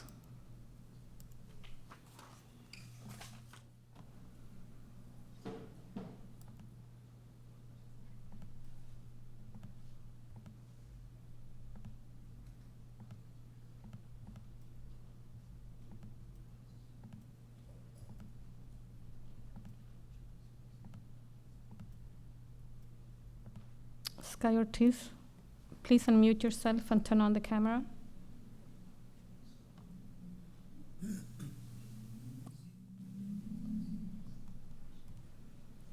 Hello, can you hear me? Yeah, we can hear you. Okay. So first, I want to thank you, Mary Skipper, for your beautiful speech earlier. Next, I want to thank the Boston School Committee for this public comment opportunity. My name is Sky Ortiz, and I'm the parent to 3 students at the Russell Elementary School in Dorchester, Sienna Nee, Rhea Nee, and Giabella Nee. And this public comment includes the following 4 recommendations. The first recommendation is that all schools should be directed by the district to dignify the concept of a mission statement and unduly promote their own definite mission statement that will further stand as the emblematic insignia of the school's educational purpose that is exclusive but pronounced of a prevailing transmission that mirrors the district's mission statement at the universal level. The second recommendation is for the urgency of a rapid revision of the Boston Public Schools Code of Conduct, amended with the incorporation of an additional section to the pre-existing 14.4 entitled Students with the Department of Children and Families. These students are perceivably the most vulnerable population, even over those with disabilities in advancement, due to priorities of protective risk. There's a dire need for targeted support for this small group of students in order to stop and prevent any infringement of these students' rights by reason in relation to Boston Public Schools and to provide a life to be lived quality education and experience. The third recommendation is a revision to the attendance and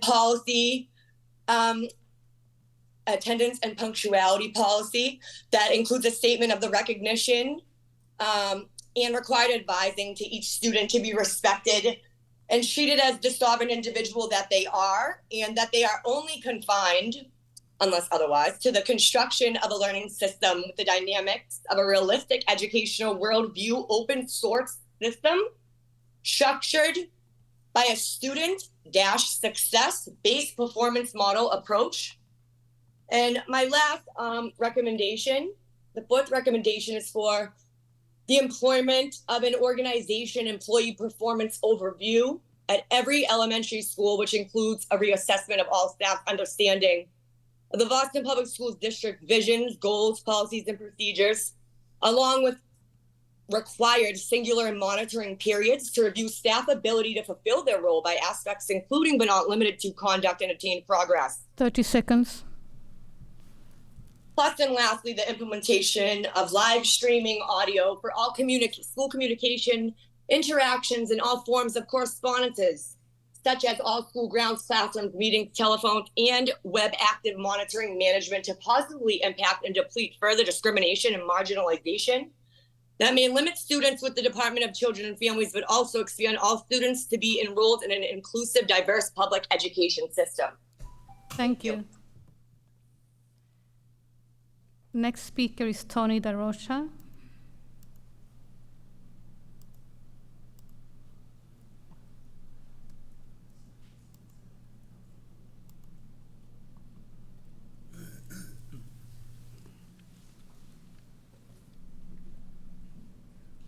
Oh, yes.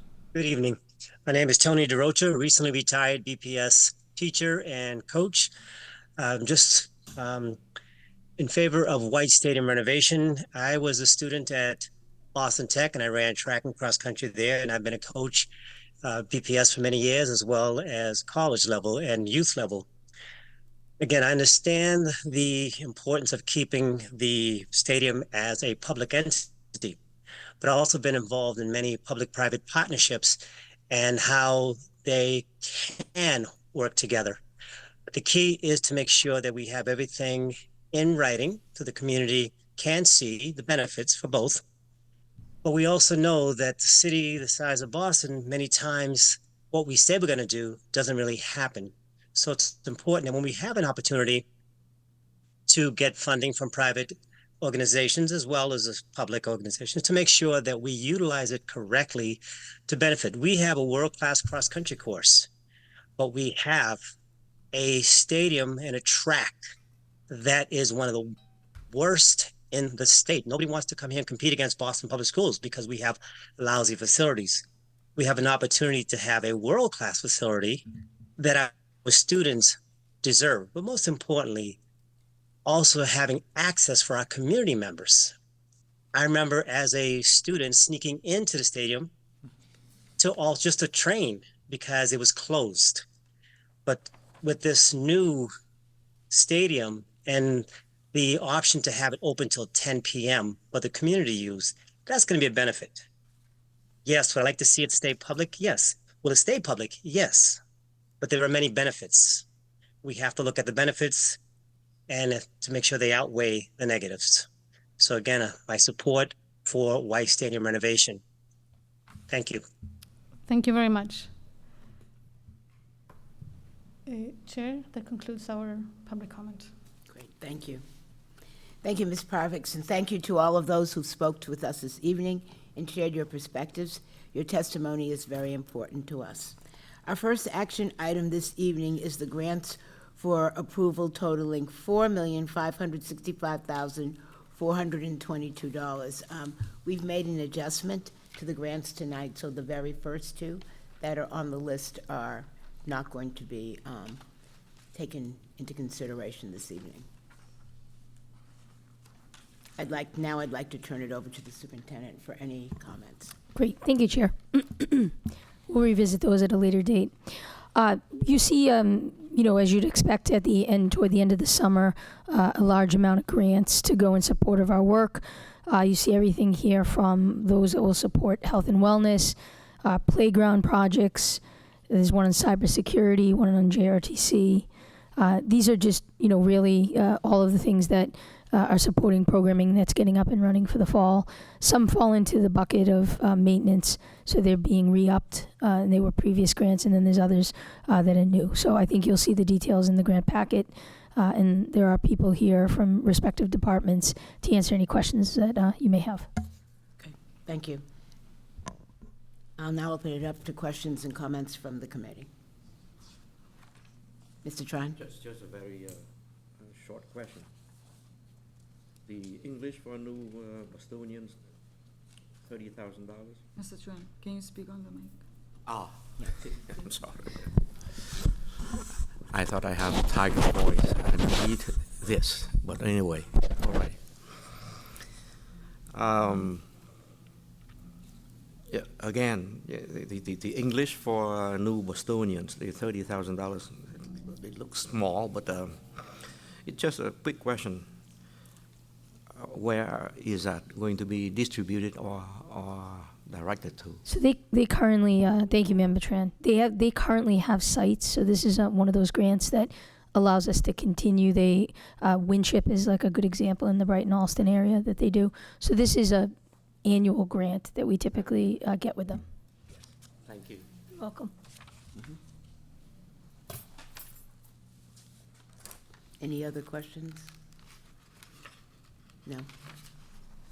Madam Chair, Yeah. yeah, just Superintendent, I'm delighted to see 3 playground fundings, all coming from the Community Preservation Act. So it's nice to see that the group that, oversees that funding is putting it back into 3 playgrounds, 3 different schools, 3 different parts of the city. Love to see that. Yeah, we really appreciate their support.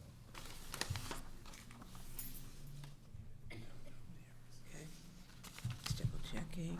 All right. If there's no further discussion, I'll now entertain a motion to approve the grants as presented. Is there a motion? So moved. Thank you. Is there a second? Second. Is there any discussion or objection to the motion? Is there any objection to approving the grants by unanimous consent? Hearing none, the grants are approved. Our second action item this evening is the approval of in-kind donations with a total estimated value of $65,995. I'll now invite the superintendent to offer any final comments. Wonderful. I see Tony Beatrice in the crowd as well. But this is the Lang Lang Foundation has always been great support to us.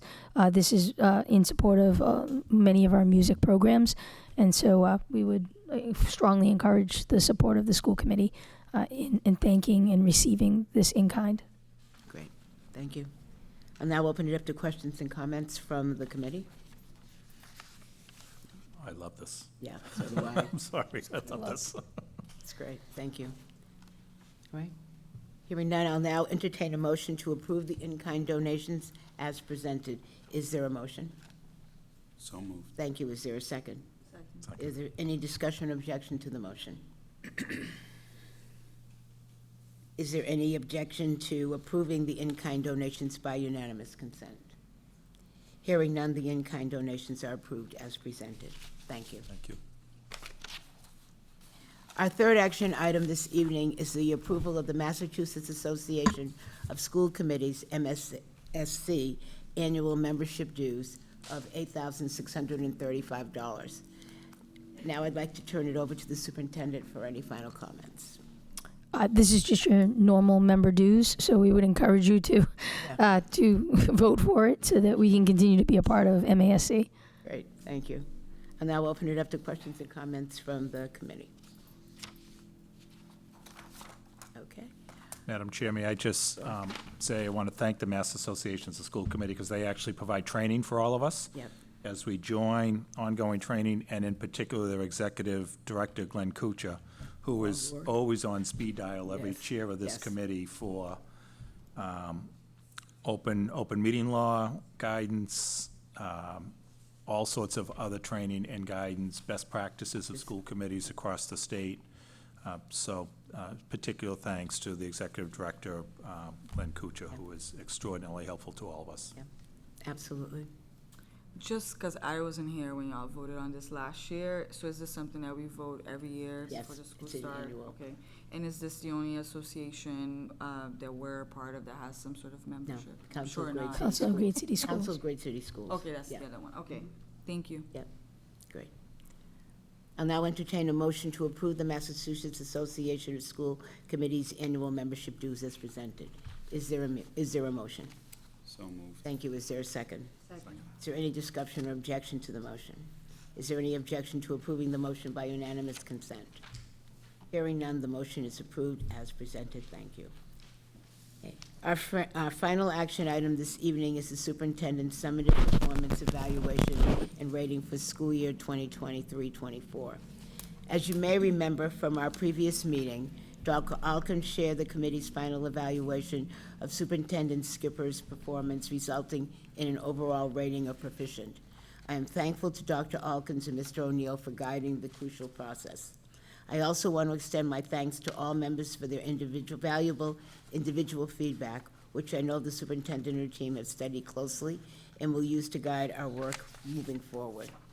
Now I'd like to invite the superintendent to provide any final remarks. Great, thank you, Chair. And so just to thank you, Vice Chair, Dr. Alkins, and all of the committee members for your work on the evaluation. I know it's very time consuming and it's important because it gives critical feedback to myself and to our team about what we need to be focusing on and doing better, but also recognizing the progress and the work that the teams have been doing.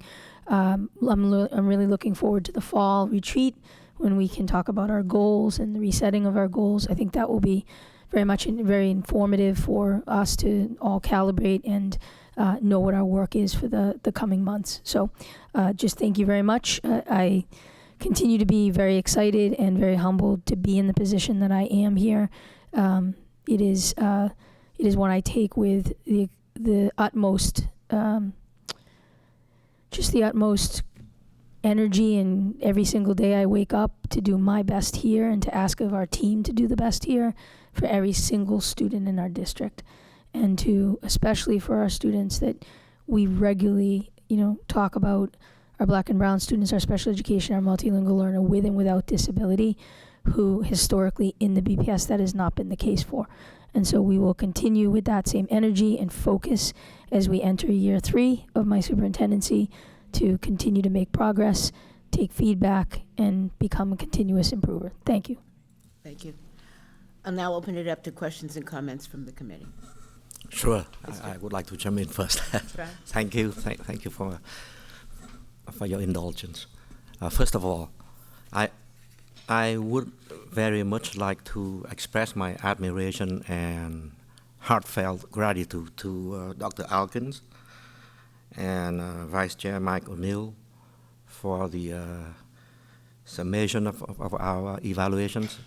You did such a professional job. I wish I have that kind of skill to do the same thing. But I do see the value of your summation. The important thing here is that I've read all of each individual member's evaluation of the superintendent. Throughout my work life, I have performed a myriad of performance evaluations of staff and of candidates, stuff like that, and I understand the different viewpoints and the different suggestions, different ideas, different visions each evaluator bring to the process. As a group, we are all looking at the same set of data, the same set of parameters, and we are evaluating based on the same set of goals. But then we come up with different ratings, whether that tells how much objectivity and subjectivity that we bring to the process. There is no way that we will ever be in concert with each other on the process.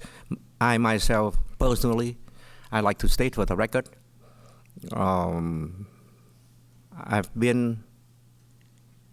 I do understand the public process, the so-called public performance evaluation that we heard a couple of days ago, or even today. But I will say here, my support for the superintendent will remain strong, regardless of how we are perceived as a public body, whether we are appointed or so-called unelected. But the work that I have seen subjectively, based on the same set of data, objectively based on the same set of data, here I am, expressing myself again. The support is there, and the support will stay until I see otherwise. Thank you.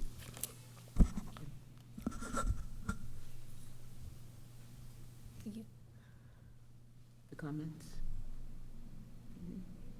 Or the comments? Yeah. Yeah.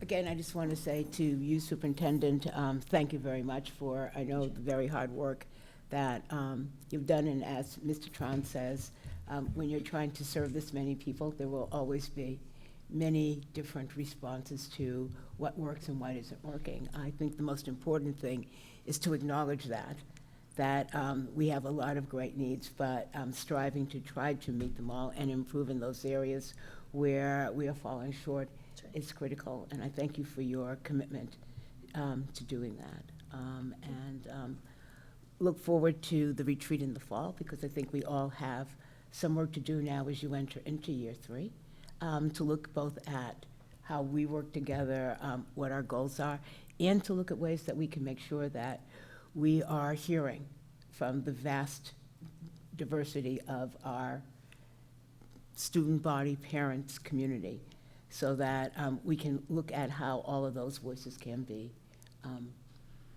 part of what we are attempting to do next on behalf of the students of Boston. But again, thank you, and again, thank you to both you, Dr. Alkins and Mr. O'Neill, for taking us through this process, and we will continue in the fall. Okay.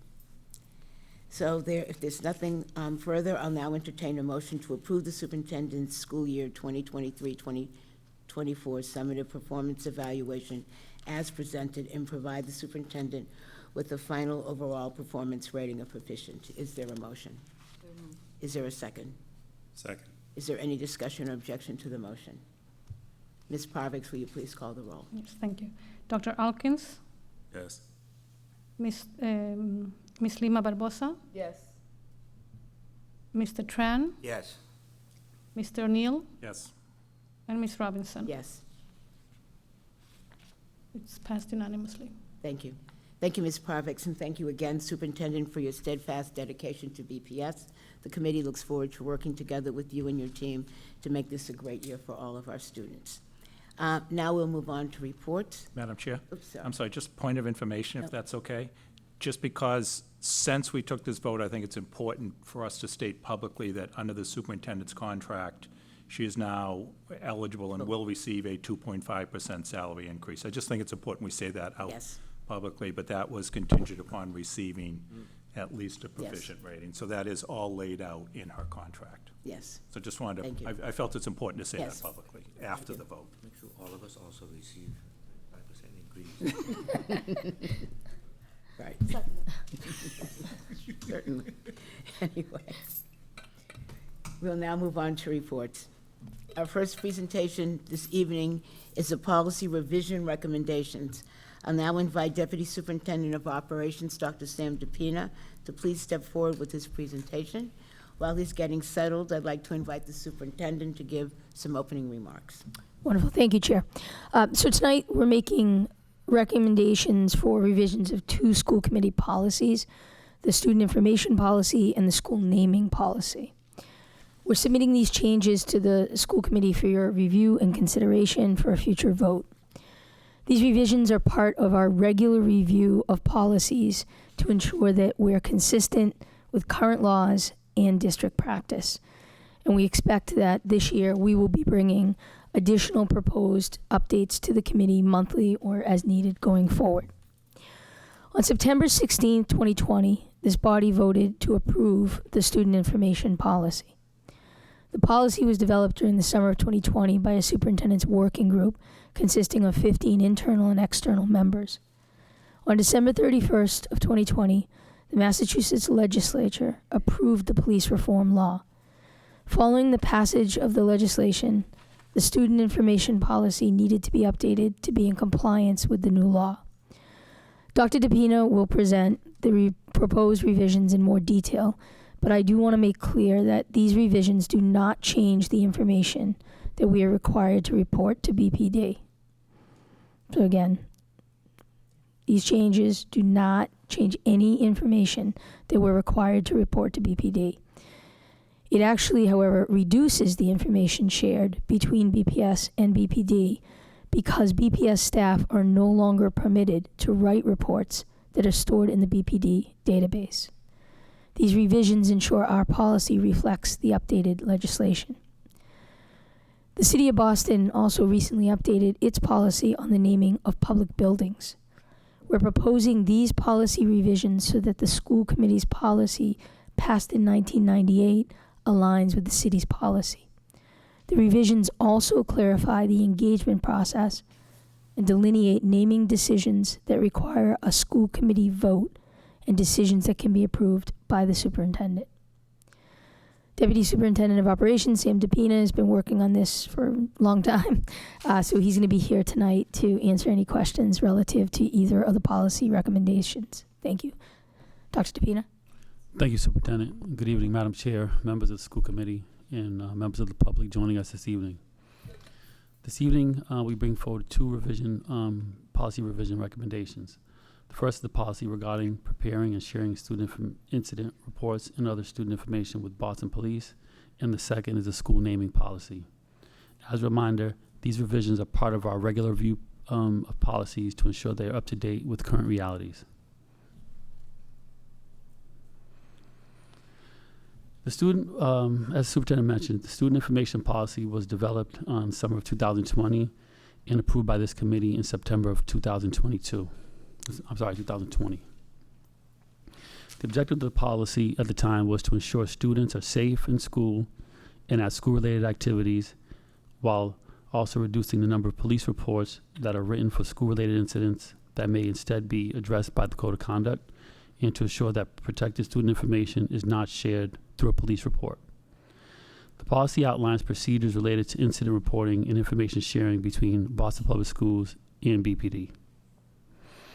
The recommended policy revisions we bring before you this evening are made to bring this policy into compliance with the Massachusetts General Laws Act relative to equity, justice, and accountability in law enforcement, commonly referred to as the Police Reform Bill, which took effect July 1st, 2021.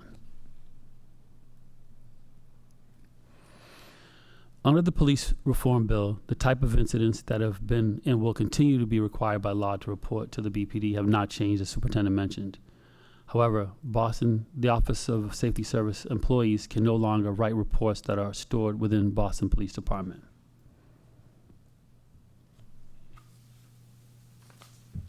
This slide highlights the proposed revisions based on the updated legislations. Most importantly, it eliminates language referring to Boston school police officers and clarifies that BPS staff are no longer allowed to write Boston police incident reports. It also documents that what the incident report writing expectations are for the Office of Safety Service staff, and indicates what may or may not be included in an incident log. The policy revision also outlines an updated process for notifying families following an incident. It's important to note that following any type of incident, school-based staff and central office staff will continue to provide supports to students and families. Supports will be done through our multi-tiered systems of support that are in place, through social emotional learning, counseling services, mentoring services, as well as individual support from our school psychologists, family liaisons, and community connectors who will work closely with families in the community after school hours. The original policy called for a working group to convene regularly to review data regarding the reports filed with BPD and ones internal to Boston Public Schools. Due to the change in law, BBS employees are no longer have special police powers to write Boston Police reports. As a district, we have also decided to cease the writing of our internal reports known as SSR1s. As a result of these changes, we recommend the removal of this working group oversight. A working group may be reconvened in the future to revisit the policy should state legislation change. The second policy revision recommended is for Superintendent Circular Number 4, which covers our policy around school naming and procedures. This policy was last voted on by the school committee on September 16th, 1998, just to put it into context. It's a very long time ago. In recent years, we've seen an increase in school communities requesting name changes to schools and spaces as indicated on the slide. The policy revision presented this evening aligns with the City of Boston's updated police policy on naming buildings and differentiates between naming a school, naming a physical space within a building, and naming a building. The proposed revisions include how the naming of a physical building needs to be in compliance with the city's policy for naming municipal buildings, how the naming of a school community needs approval from this school committee, the naming of a space within a building can be approved by the superintendent and/or designee and does not require school committee approval. The revised policy also clarifies the engagement process required prior to bringing a proposed name change to the school committee or superintendent. Thank you for allowing me the time to outline these two policy recommendations, and I'll turn it over to you for questions. Thank you, Dr. DePina, and thank you to your entire team for this work, these critical issues. I'll now open it up to the committee for questions and comments. Sure. Go ahead. Can you clarify what was the thought process, unless it's just following what the City of Boston's rules are that we're trying to align in terms of the name of special rooms? Like, why is the committee's not, well, why are we proposing that the school committee does not vote on that? Great question. So the reason why we're proposing that is because a lot of schools like to name spaces, things in schools, such as auditorium chairs, outdoor spaces, rooms, gymnasiums, and a lot of the libraries even. And we're seeing more and more schools wanting to do that to reflect more current realities and more historical context, if you will, as well, or name them after people that worked for Boston Public Schools in the past. So we've been getting so many of these requests, and the process for doing those are very lengthy and thorough. And it takes a lot of time to, one, do those procedures, and two, to have you all come and hear a lot of those takes up a lot of valuable time that we have, and it does compete with other priorities we have in the district, and sometimes it's hard to get these on the calendar. So we felt that it was appropriate that the superintendent has that ability to just focus on those namings, but the bigger namings of buildings and spaces should comply with the city policies as well as school committee approval. Is there still some sort of community engagement prior of the, okay. Yes, the policy around like how they the proposals come forward is the same, but the vote, the authorization is just a little different. Okay. For the last point, you say you're proposing clarification of the engagement process required prior to bringing a proposed name change to the school committee or superintendent. So you're saying that you all will come to us and the superintendent to explain us what the community process will be before actually giving us the proposal? Is that? The draft language is in the draft proposal that you have in your folders. So it's there, it's about that. Okay, thank you. You're welcome. Mr. Tran. Me again. I'm referring to page 4 of the student information policy. I understand that the BPS Safety Services employees now do not have the whatever that kind of power is. And I do also understand that the Boston Police Department will have the sole responsibility as well as the discretion in bringing charges against a student. Yes, that's correct. Despite the fact that the BPS service employees may have some other information that may be in opposition of that. Is there a process, say, restorative justice included? A yes. process that would somehow we can interject, or the BPS employees, service employee can interject or can somehow influence the BPD decision in bringing charges against a student just based on a certain same set of. I've seen different interpretation of different personnel, even among lawyers, regarding an incident, whether it is something that is indictable or is not. Which, right here, I'm reading this. Looks like, everything rests with the police, despite the fact that students are during those hours are within our control. Sure. So my response is going to be a balanced one because, yes, there's an opportunity and mechanism for our school staff and our safety specialists to advocate on behalf of students depending on the gravity of the incident. However, depending on the level of the incident, for example, if a weapon is found or a firearm is recovered, clearly we have to just let go and let police dictate what happens there. But for the more minor infractions, there is a dialogue that occurs between our staff and Boston Police that we try to defer students to more restorative practices, handle those infractions through the code of conduct, and then provide supports through multi-tier system support, mentoring, counseling, and those pieces. So there is an opportunity to engage with BPD, and they have the final decision, but we do have a voice in what happens as well, to an extent. Okay. Thank you. You are. Even though I do not see much of a support for the students, I'm still flabbergasted at how police departments are dealing with students' issues. I've seen a lot. I'll give you an example. Well, marijuana was once a forbidden type of controlled substance.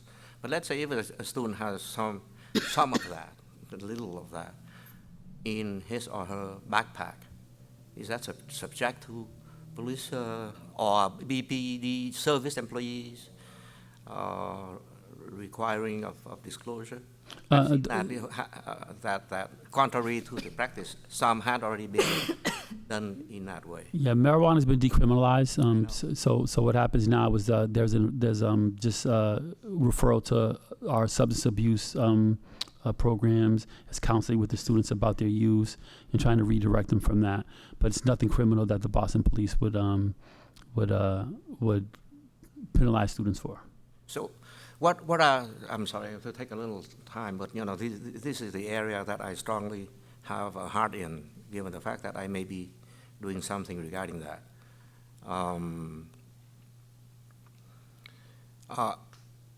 How much of a weight can the process of restorative justice, including mediation, arbitration, whatever, what not we have there, that would influence the police decision? It's hard to say because we can just recommend what we believe is fair on behalf of the students, and our schools and our school-based staff and central staff do advocate for students to the extent we can, because clearly we do not want to criminalize our students. We don't want to get our students in the school to prison pipeline. We're very cognizant of that, and a lot of our policy changes that we made over the years do reflect that. However, the decision on whether to move forward to prosecute or not does unfortunately lie in the hands of Boston Police, but we do advocate and speak up for our students, especially when we know that they can benefit from being redirected from the school to prison pipeline. I see.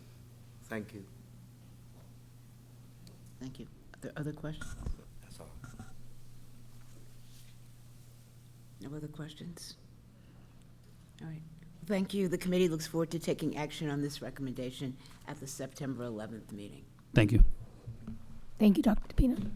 Our second and final report this evening is a presentation on the White Stadium renovation and lease authorization.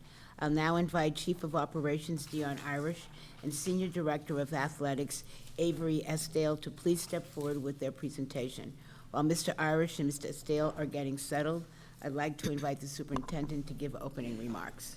Thank you, Chair. So tonight, tonight, BPS and the city are here to provide a brief update on White Stadium and ask the school committee to grant me the authorization to enter into a lease agreement with a partner, Boston Unity Soccer, for the renovation of White Stadium. The finalization of the lease agreement will allow the city's Public Facilities Department to move forward with the demolition of part of the existing stadium this fall. As you know, the stadium is still in active use despite its current state of disrepair. It is inaccessible and lacks adequate locker rooms, restrooms, and indoor spaces. The field and track need replacement. Our students deserve much better. The new White Stadium will provide an outstanding home for BPS athletics. The new community space, strength training, locker rooms, physical therapy spaces will be a resource for all student athletes. In partnership with the city and Boston Unity Soccer, our goal is to renovate White Stadium into a modern, multi-service athletic complex for our schools and the larger community. White Stadium is a vital part of our larger strategy to enhancing athletic programs citywide. I'm going to now turn it over to the city's Chief of Operations, Dion Irish, and BPS Senior Director of Athletics, Avery Asdale, and they'll provide a brief update on the status of the project, the community engagement process, and the proposal before the committee tonight. Thank you, Superintendent. Good evening, Chair Robinson and other esteemed members of the school committee. As was said before, my name is Dion Irish, Chief of Operations for the City of Boston, and I've lived on both sides of Franklin Park and White Stadium for most of my life. So very happy to be here tonight. We'll try to be efficient but thorough with this presentation. So today, in partnership with BPS Athletics and the Mayor's Office, we are excited to present the transformative proposal for the renovation of White Stadium, envisioning it as a premier athletic hub for BPS students. Over the past 2 years, I've been closely involved in the development of this project, and I'm thrilled to share our plans for revitalizing White Stadium through a generational investment in BPS athletics. Today, we'll discuss the merits of the project and the partnership model that we're proposing, the extensive community engagement efforts, and the next steps in our planning process. Our vision is for White Stadium to be more than just a sports facility. We see it as a vibrant hub for athletic experience, community gatherings, and cultural events. Renovating White Stadium is not a new idea, and this was mentioned earlier. Previous administrations have tried for decades, but were stymied by the scale of the investment needed and different visions of the stadium's future. And most of those attempts in the past did also try to leverage private funding. Our approach prioritizes and expands access to the stadium for both BPS students and community through a partnership model that aligns with our goals.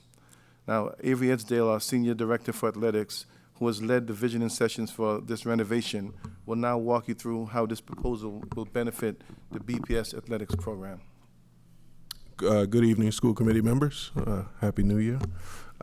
As the data on the slide illustrates, our team worked tirelessly to provide diverse sport options for our students. However, White Stadium, our primary facility for BPS athletics, no longer meets the evolving needs of our staff and students. The existing conditions at White Stadium directly impact our students' experiences.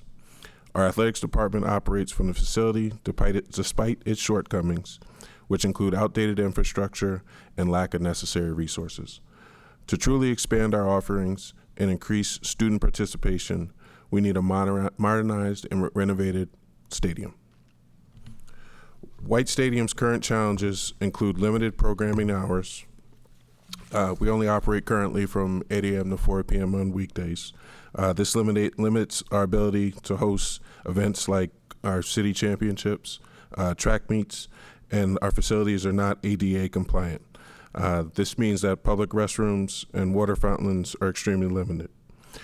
Given the stadium hasn't seen significant investments in decades, it's clear we needed a private partner whose vision aligned with ours. Our goal remains for White Stadium to be BPS-owned facility with private partnership support for upkeep and investment. Our renovation planning began with visiting sessions last spring and summer that included input from students, coaches, administrators, and key partners to our department to ensure that the project proposal focuses on BPS student needs. We developed the following vision: expanding stadium hours from 8 to 15 hours daily, increasing BPS and programmable hours from 250 to 900 annually, upgrading both the exterior and interior. Interior, world-class 8-lane track. On the exterior, renovated new basketball courts and tennis courts, improved walking paths, and expanded green space. Renovating our indoor spaces to things that we didn't have before, which included study areas, indoor training center, modernized lockers, and facilities open to the community. And it is important that these facilities be ADA compliant, so all students of all skills will have the ability to practice and participate at the stadium as well. Chief Harris will now go through the details of our partnership. Thanks, Avery. In structuring this partnership, we prioritize BPS's use of White Stadium. This slide illustrates a typical week at the stadium. 90% of the time during a game week would be dedicated to BPS and community use. The private partner would lease specific areas for up to 20 NWSL games per year. That includes championship games and ensures the substantial access for BPS. Beyond prioritizing public access, our partnership brings additional benefits to BPS and the community that were advocated for during the community engagement process, including new funding sources such as the initial capital investment, annual lease payments, and professional maintenance. Legal agreements codifying community benefits, including job opportunities, internships, and mentorships for MWBE businesses, local enterprises, and BPS students. Opening amenities to support our community events at White Stadium, establishing a neighborhood council to provide ongoing feedback on stadium programming and operations, designing for minimal noise and light impact, increased safety and environmental sustainability, aiming to make White Stadium one of the only 3 carbon-neutral stadiums in the country. These commitments are detailed in the Boston Planning Board and Development Board memo as a part of the Article 80 Large Project Development Review, ensuring that they are legally binding. Our main stance is that BPS could not deliver this state-of-the-art amenity and upkeep them without the support of a private partner. Our proposal is shaped by extensive community engagement, which included 50 public meetings, 900 public comments, small group briefings with stakeholders, including the Impact Advisory Group, multiple city commissions such as the Boston Landmarks Commission, the BPDA, the Parks Commission have reviewed and unanimously approved the project. We will continue the dialogue through ongoing community meetings and other communication channels to key stakeholders to keep everyone informed and involved. We are briefing you today as the next phase in this process because the school committee must authorize the superintendent to negotiate a favorable lease agreement with the Boston Unity soccer partners alongside the city and BPS leaders like Avery. It's important to emphasize that we have committed that no demolition or construction will begin until a lease agreement is signed that aligns with the commitments we've shared publicly. This slide clarifies the lease boundaries. The red section represents the area Boston Unity soccer partners will lease for up to 20 NWSL games per year, while the larger area outlined in black remains accessible for BPS and public use when games are not in session. This diagram consolidates the feedback from BPS, community members, park experts, illustrating a design that provides state-of-the-art facilities and seamlessly integrates with the Franklin Park landscape, enhancing green space and reducing barriers around the stadium.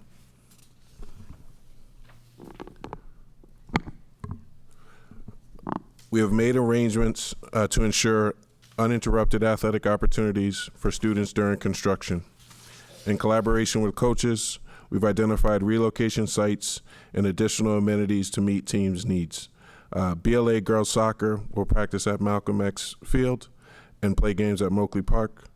BLA and BLS football, BLA football will practice at Plaisted. BLS football will practice at Clemente and the Finns with games at alternative locations. Track and field practice, we're working on enabling English High School to host track and field practice with no impact to cross country this fall. Our BPS tennis team looks to have expanded use at the Franklin Park Shattuck tennis courts. We received questions about the long-term homes for BLA and BLS football, which traditionally play a total of 10 games at White Stadium. And so we've committed to the teams that they'll be able to play marquee games at the stadium at a latter part of the season, and the city will find long-term homes for these two teams. Thanks. So we are incredibly proud to stand behind this project today, as it will provide a number of opportunities for BPS students and the community. Coaches and students have long awaited these upgrades, and we believe that this vision and partnership deliver on these aspirations. We respectfully seek your vote to move forward, ensuring that in just 2 years, our students will have access to the state-of-the-art athletic hub that they can proudly call their own. Leaders from BPS, the mayor's office, and our legal team will be here to answer questions after this, but I do ask one request, if we could also allow our attorney, Simon Nabulsi, just to say a few words before we take questions. Absolutely. Thank you. Thank you. Thank you.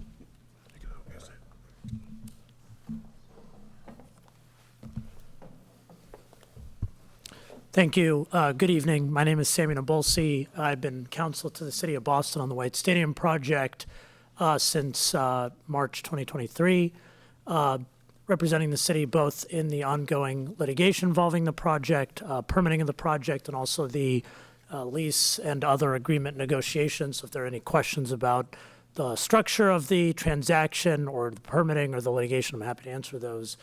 I just wanted to give a couple remarks and an update. Earlier during public comment, you may have heard reference to an ongoing lawsuit involving the White Stadium project, and I suspect you will have received or will receive a written comment letter detailing the lawsuit and also asking this committee not to take any action until the lawsuit is resolved. So I just want to take a moment to give a status update on that litigation so the committee is aware of where that stands. There was a case filed by the Emerald Necklace Conservancy and a number of individual plaintiffs in February of this year. And with the filing of the complaint, there was also a motion for preliminary injunction that was filed seeking to prevent the city from moving forward with any permitting, any contracting, any lease negotiations regarding the White Stadium project until the conclusion of the lawsuit. The preliminary injunction motion was fully briefed. We had a hearing. At the end of March, a judge of the Superior Court issued a 32-page decision denying the motion for preliminary injunction and finding that on all of the legal issues raised by the plaintiffs, they are unlikely to succeed on the merits of any of their claims, some of them involving the applicability of Article 97, and then the others involving whether or not the project complies with the will of a Boston philanthropist named George Robert White, which funded the initial construction, I suppose, of White Stadium back between 1949 and 1951. Even though that litigation is technically still open, given that prior decision, the City of Boston feels very confident that we'll be successful in the litigation, and in any event, there's an outside trial date set for March 2025. We are currently in the fact-finding stage of that case. But most importantly, there was a specific ask to the judge at that time: prevent further permitting, prevent further lease negotiations, prevent further contracts.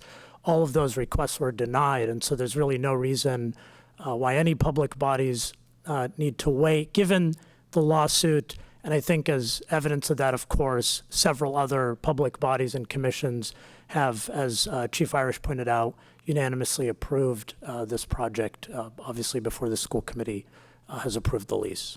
Thank you. Excuse me, I'm sorry, you're out of order. Excuse me. It is false.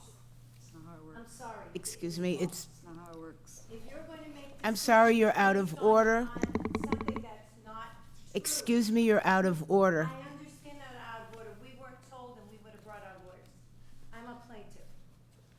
This is, you were here for public comment. The public comment period is over. Thank you. Things that are untrue, and you guys deserve to know before you make any Ex- decisions. And I'm a BPS parent, and I have a right to speak. You have a right to speak during public comment. Thank you. But what he's saying is not true. I'm a plaintiff, so I know what's going on. You guys deserve to know the truth, and you Should we take a brief recess? We can take a recess. We're going to take a brief recess. Thank you. Yeah.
Thanking you all for your update, and now opening it up to the committee for questions and comments. So, Go ahead. I'm processing Chantal. because now I forgot all the. Thank you, Chief. Very excited to see y'all here today for this proposal. I'm just curious on what the responses have been on the different concerns when it comes to environment, right? We're hearing about the trees. I just want us to sort of, if you could answer that, because I know in the presentation it's not there.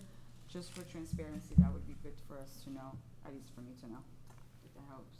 Like because I know like one of the things that you noted, I just closed the slides, was one of the three only stadiums. What's the term? I don't have the notice. state of the art or No, about. Carbon neutral? Yes, Carbon carbon neutral. neutral, thank you. So I know that is one benefit. Are there any other benefits or anything that we're doing to make sure that we're not creating more damage, especially with the climate crisis that is ongoing right now? I just wanna know how we're addressing that holistically in this proposal.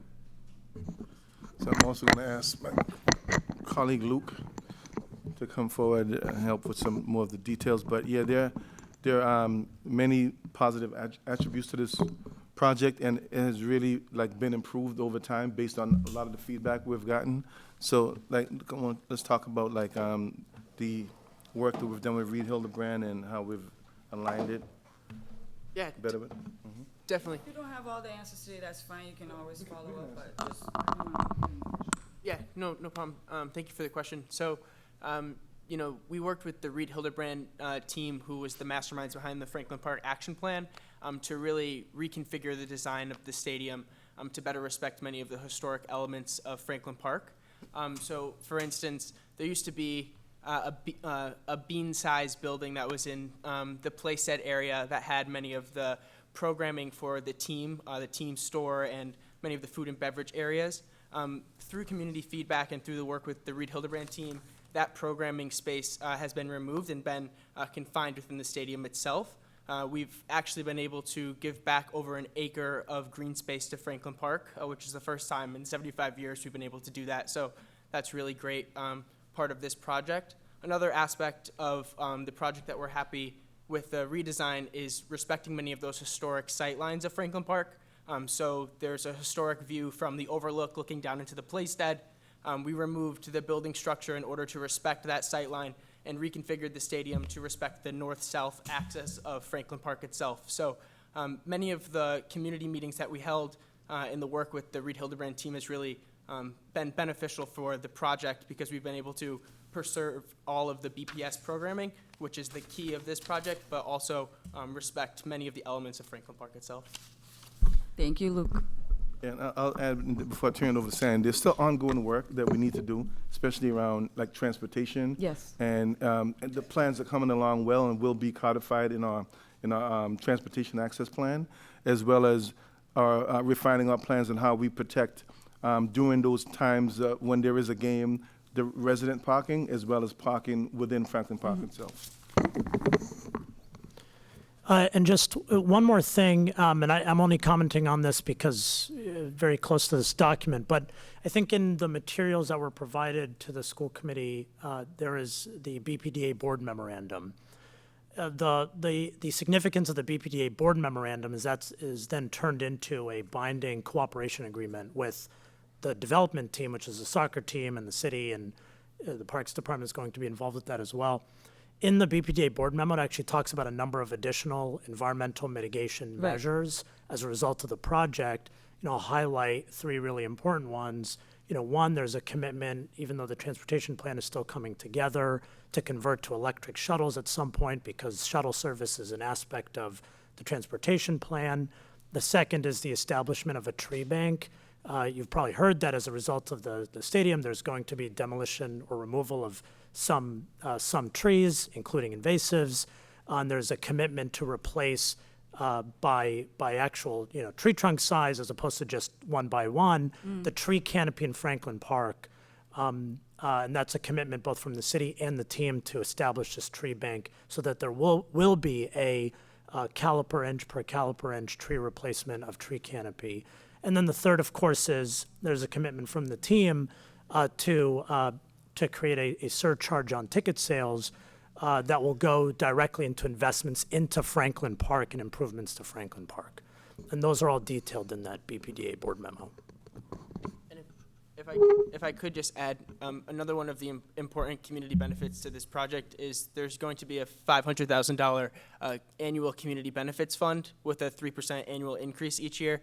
And this $500,000 will be dispersed over 4 pillars. One of those pillars is investments within Franklin Park.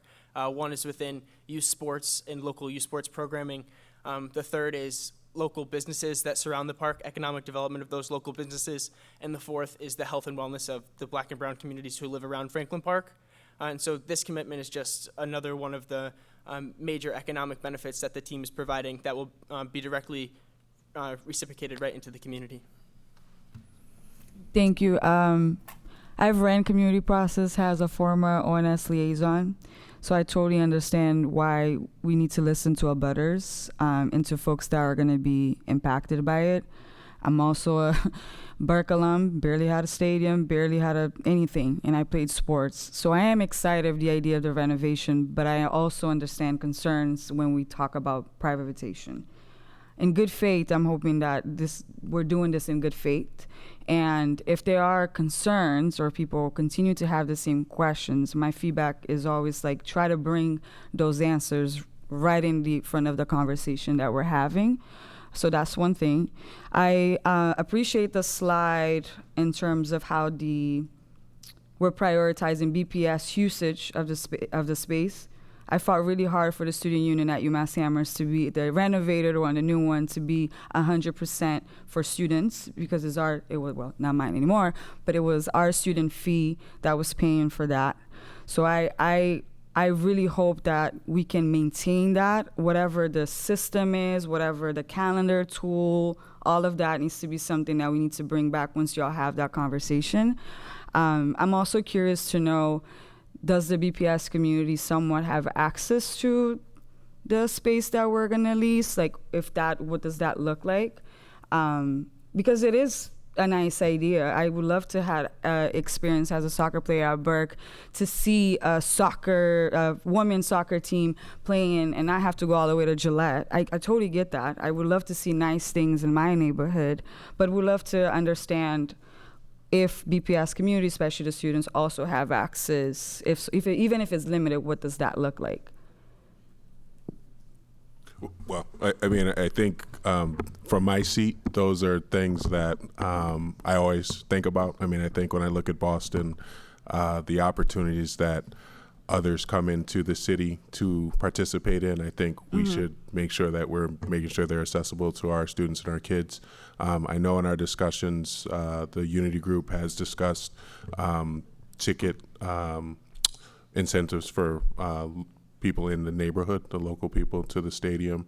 But I think from my seat, that'd be something we want to push at another level to make sure that our kids have constant access to the games. So nothing right now in the proposal, there's nothing that there's a commitment that the BPS community also will have some sort of access to the leased space. I don't think there's nothing official, right but now. I think Okay. like as we talk, those would be things from my seat that we'd push. It's fine if it's not there now. I'm just asking. If not, I would encourage for that conversation to happen. If I may clarify, there is, if you're talking about physical space, The that's being leased physical access, space, the answer to that is yes. Can they go there, walk around? Can they go see are they getting free tickets to see the game? Like, you know what I mean? Like, I know that the bench side, they'll be able to sit there, right? I'm talking about the actual facility, the infrastructure. Like, are our students, athletes also going to have access to that? Yeah, so in the agreements as they're coming together right now, there is limited access to not just BPS but all community members to certain aspects of the West Grandstand, which is being leased. So up here we have a diagram of the proposed new facility and the breakdown of the space. You know, the first thing I'll highlight is a lot of the amenities that are going to be on the team side, you see front and center built into the BPS side. So they will have new locker rooms, they will have a new grandstand, they will have community space, strength and conditioning area. But under the agreement, the way it works is the West Grandstand is leased to the soccer team. But then there's a reciprocal license, and what that reciprocal license says is that basically any other time during the whole year, except for the times that the team is actually using the stadium for a game, Right. which is just 20 days out of the year and only for a certain part of that day for the game and some setup and tear down, that all of the entire grandstand itself and the stairs, so people who want to sit there, walk up and down, run the stairs, they'll have access to the West Grandstand, both the community and BPS, as well as any kind of concourse or stairs areas to access those facilities. Another important element of this is that we're not leasing the field to the team. Mm-hmm. The city's retaining ownership and the whole interest of the field, and we're only letting the team license the field only for the games. So that soccer field and that new track, that's accessible, no restrictions to BPS, students, coaches, trainers, and the community all year, all hours of the year, except during the times that the team is using it for, games. And then we have a prioritization schedule in the lease and the stadium usage agreement. The kind of last tier priority is if it still fits in the calendar after taking into account all city events, BPS events, community events, then we'll also allow the team to have one practice per week before a game somewhere that it fits into the master calendar. Thank you for that. My hope is throughout this process, and it's been ongoing, right? We're here now, is that this is being done with a lens of environmental justice. Because the stadium might look nice, but if around it is not looking nice, then the community didn't really gain anything. So I'm hearing what folks are saying, but I can't lie, I'm super excited to see a nice athletic facility, especially in my community. I live in Four Corners, it's not that far. And I'm excited to see graduations like Berg. We couldn't have graduation there this year because of the weather. But imagine if we have this done and we'll be able not only to see athletic sports and events, but even like celebrations. And we have so many families that can't even go to their kids' graduation because they're confined in their little auditoriums, a cafeteria, or whatever that is. So I know that wasn't really highlighted, but I know White Stadium was also utilized a lot for graduation celebrations. Again, it's just making sure that folks are being transparent throughout this process, hearing folks out. Not everybody's going to agree, but I hear people on like, if we're doing development, how is that going to impact everything else? And make sure that we're having a holistic conversation. But thank you for answering the questions in the presentation. Looking forward to see where this goes. Oh, no, you go ahead. Go ahead. Dr. Elkins, then Mr. Tran? Yes. Okay. So looking at the slide 6, I think it's slide 6, the sample future week. So this is an example week of what it looks like with a soccer game. And I'm assuming that on a week without a soccer game, they're not practicing at all during that particular week. So then it becomes completely BPS or community event. And so one question, how do requisitions for community events get processed? And prioritized. Said and prioritized. Yeah, and prioritized. Yeah. I'm sorry. Yes. Yeah, I mean, I think that in our current situation, that's been probably an area that wasn't defined as well.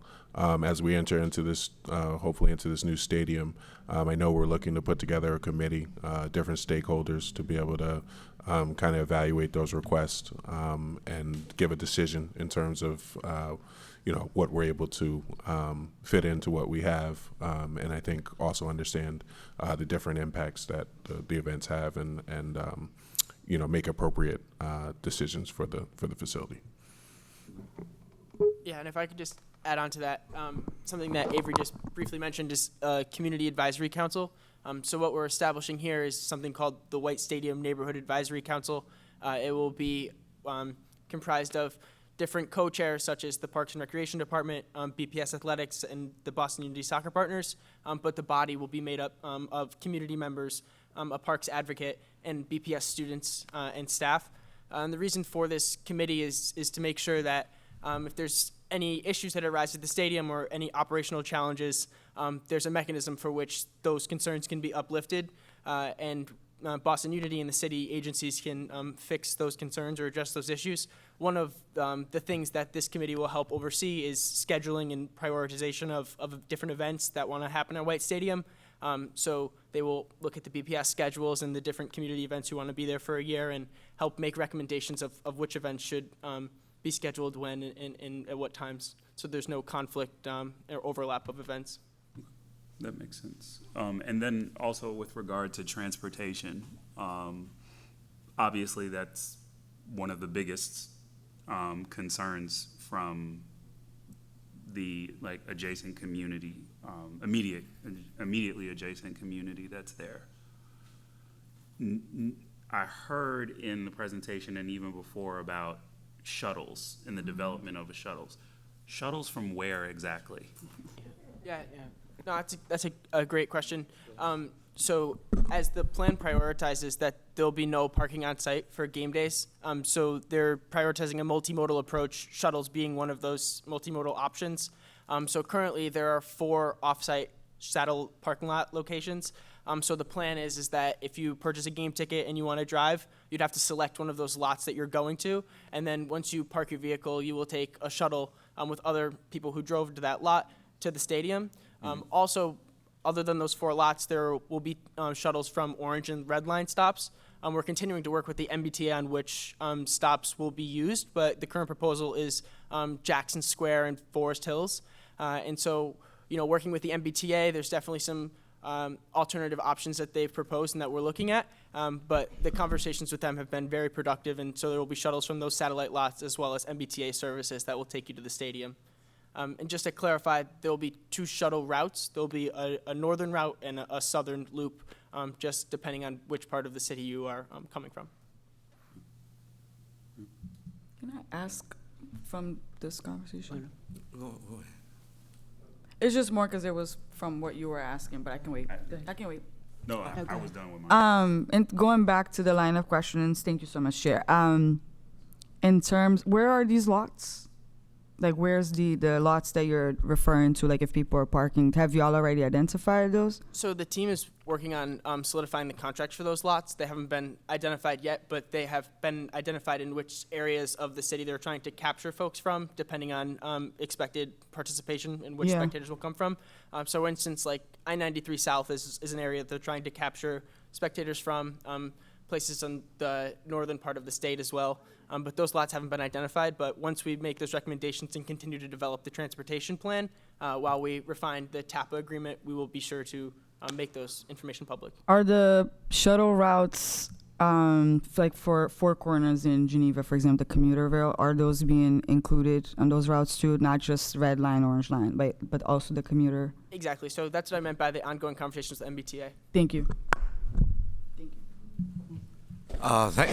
First of all, thank you for your presentation. I think it's very thorough, and thank you for all the answers to my colleagues' questions. Many of those are fully explained and fully answered. I thank you. I understand that. The lawsuit. Well, first of all, lawsuits will result in our improvement in our making sure that the project is going to be successful and the project is going to be viable for everybody, I hope. And thank you for your answer on the issue of the will, because that was also one of my concerns. The public process, I understand that everything has already been in compliance with whatever the procedural law requires. That, of course, a bunch of administrative agencies that are involved have already approved so far. That's good. And while I do understand the concern from the plaintiffs, well, for lack of a better word, from the plaintiffs' side of the story, given the fact that their motion on the likelihood of success on the irreparable harm had already been addressed by the judge, so that does open our moving forward. And that's how it is. My concern, there are twofold. First of all, I don't understand how the Boston Public School has been surviving so far, given the fact that that stadium has not been ADA compliant. I understand that it's built in 1945, but you know, it's not a historical landmark and has never been sued for ADA compliance. I think that would have more of viability to succeed. But anyway, this is going to address that. The question I have right now, given the fact that we keep hearing privatization, and a layperson assuming that, for the first time I hear it, privatization does carry some political connotation that, hey, everything, we wash our hand, you take it over. I would like you guys to make sure that this is not a privatization. It is a public-private partnership. The community need to hear that, because when I first hear privatization, of course, it does have legal connotation. We each have our own definition of privatization, but a layperson would think, oh God, this is, it's just on the political side. This does bring a lot of confusion and a lot of misunderstanding into the process. So the recommendation is that defeat that. Find way, I don't know, find way to defeat that connotation. This is not, again, a privatization. This is a partnership. Thank you. Mr. O'Neill. I have another question. You good? Go ahead. Okay. Go ahead. Just offhand, what is the, if you know, like, what is the anticipation of growth?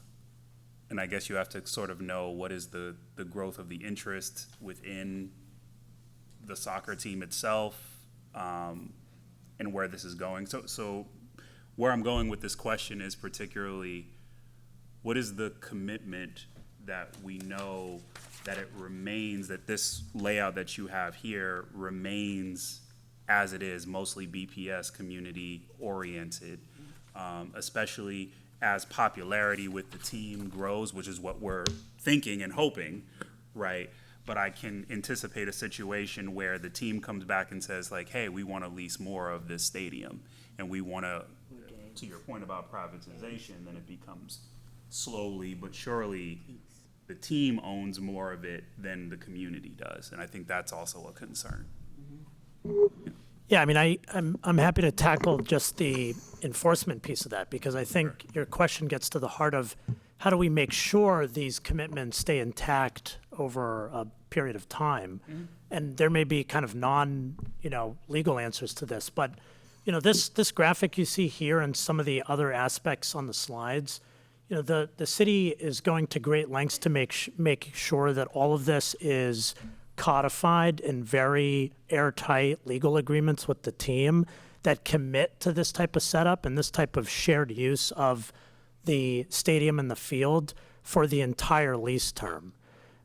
Importantly, the lease isn't just, oh, we're going to lease this to you and the general provisions about the lease. So all these commitments around usage, prioritization of events, what is being leased, what are you allowed to use the stadium for, what access you need to give to the public and the city and the students to your side and all the other parts of the stadium. We're not just saying that in public presentations, it's all word for word in the agreements that the team will sign. That lease is for an initial 10-year period, and so they're locked into that.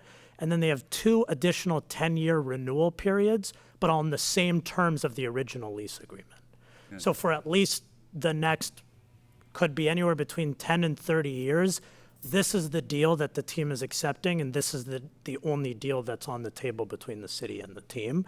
That's what the legal agreement does, and it binds everybody to this setup that you see here in front of you today. And so just to be clear, so the risk in that is that if after 10 years the team doesn't want to necessarily do that, then essentially the community is left with having to maintain the upkeep for the entirety of the stadium. Just want to be clear about it. If it is legally the case under the lease agreement that if after 10 years they choose not to renew, the entire stadium, including the team's investment in the stadium, that all reverts to city ownership. It's all city property. We can use it how we want to use it, but yeah, that'll obviously come with the obligation to maintain the entire stadium as well. Gotcha. Thank you. Thank you, Madam Chairman. Thank you to my fellow members for the questions. And gentlemen, thank you for your presentation this evening. Informative. I do note, Chief Irish, I think you read this, but this has been unanimously approved by the Zoning Commission, the Landmarks Commission, the Boston Civic Design Commission, the Boston Planning and Development Agency, and the Parks and Recreation Commission. And each of whom looked at it through various lenses, right? Based upon how does it fit with this? How does it fit with that? Areas of oversight that they have with the school committee. So my interest is going to be, what does this do for Boston Public Schools student athletes, right? And what is the best possible thing for our student athletes? And so one area I wanted to explore on, and thank you to fellow member Tron talking about the difference between privatization and partnership, because this truly, to me, is a partnership. Particularly as council, as you laid out about, what would be in the lease. And it struck me one line in here, and I think it was almost glossed over, because I think about what are the benefits to having a team there, right? A women's soccer team that our student athletes can see up close. They can see them practice, they can see them play. And I saw this line in here about, let me find what I wanted to get, which is, it's hard what's on either sides. Job, career, and mentorship opportunities with the focus on MWBE and local business and BPS students. Could we talk for a little bit, please, about, I assume this is coming from the team, right? So beyond just leasing and playing there, talk to me for a second about this job, career, and mentorship opportunities for BPS students. Yeah, I'm happy to speak on that a little bit. So the Boston Unity soccer team has committed to providing internship and mentorship opportunities for our BPS students, as well as you mentioned, those summer jobs. And those are in various fields. So from working with the professional sports medicine people who are working with the professional women's team on athletic training, to those who are operating the AV and technology at the stadium. So really, a wide range of internship and mentorship and job opportunities for our students to teach them a variety of skills. And also another interesting part of this project that's a direct benefit for BPS students is that all of we mentioned the tree loss at the stadium or in the tree replacement, all of those, that wood will also be donated to the Madison Park Vocational Tech School on their wood shopping program. And they will be creating furniture that can go right directly back into Franklin Park. So also providing our students at the Madison Park School with different skills and resources that they can benefit their skill set. No, and I'll never forget, my first job in 8th grade was walking up and down the aisles at BC Stadium selling Coke for the concessionaire. So I know a lot of our students get summer jobs.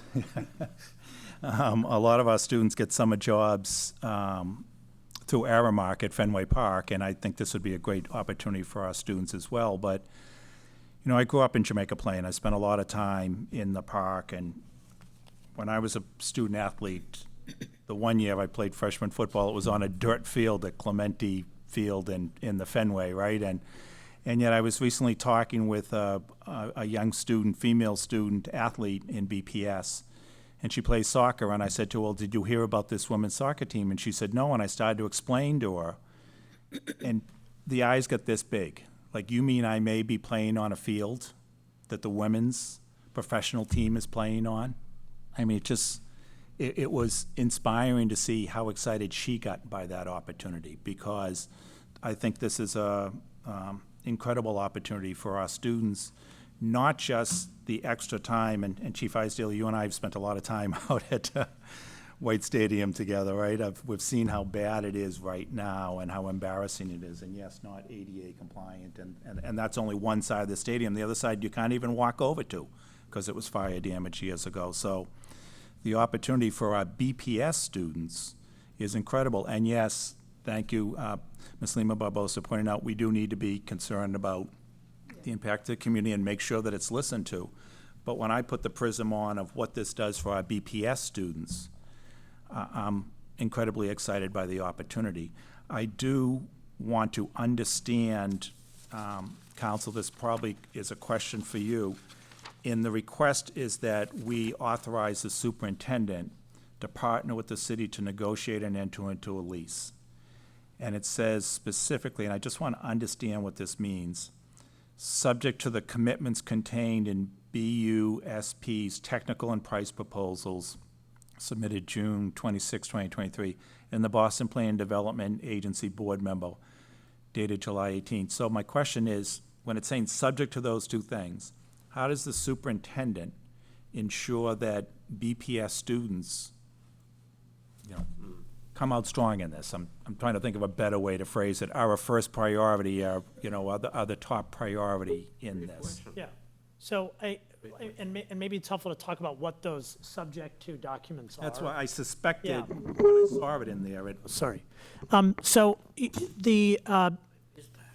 this is just it's a little, the reason it's got those subject to is it's a little technical. So because we are leasing property that belongs to the city of Boston, it has to go through this Chapter 30B competitive procurement process. We can't just, the city can't just dispose of property. It has to go through it has to publish a request for proposals, outline the terms of the request for proposals, and then solicit proposals to those requests.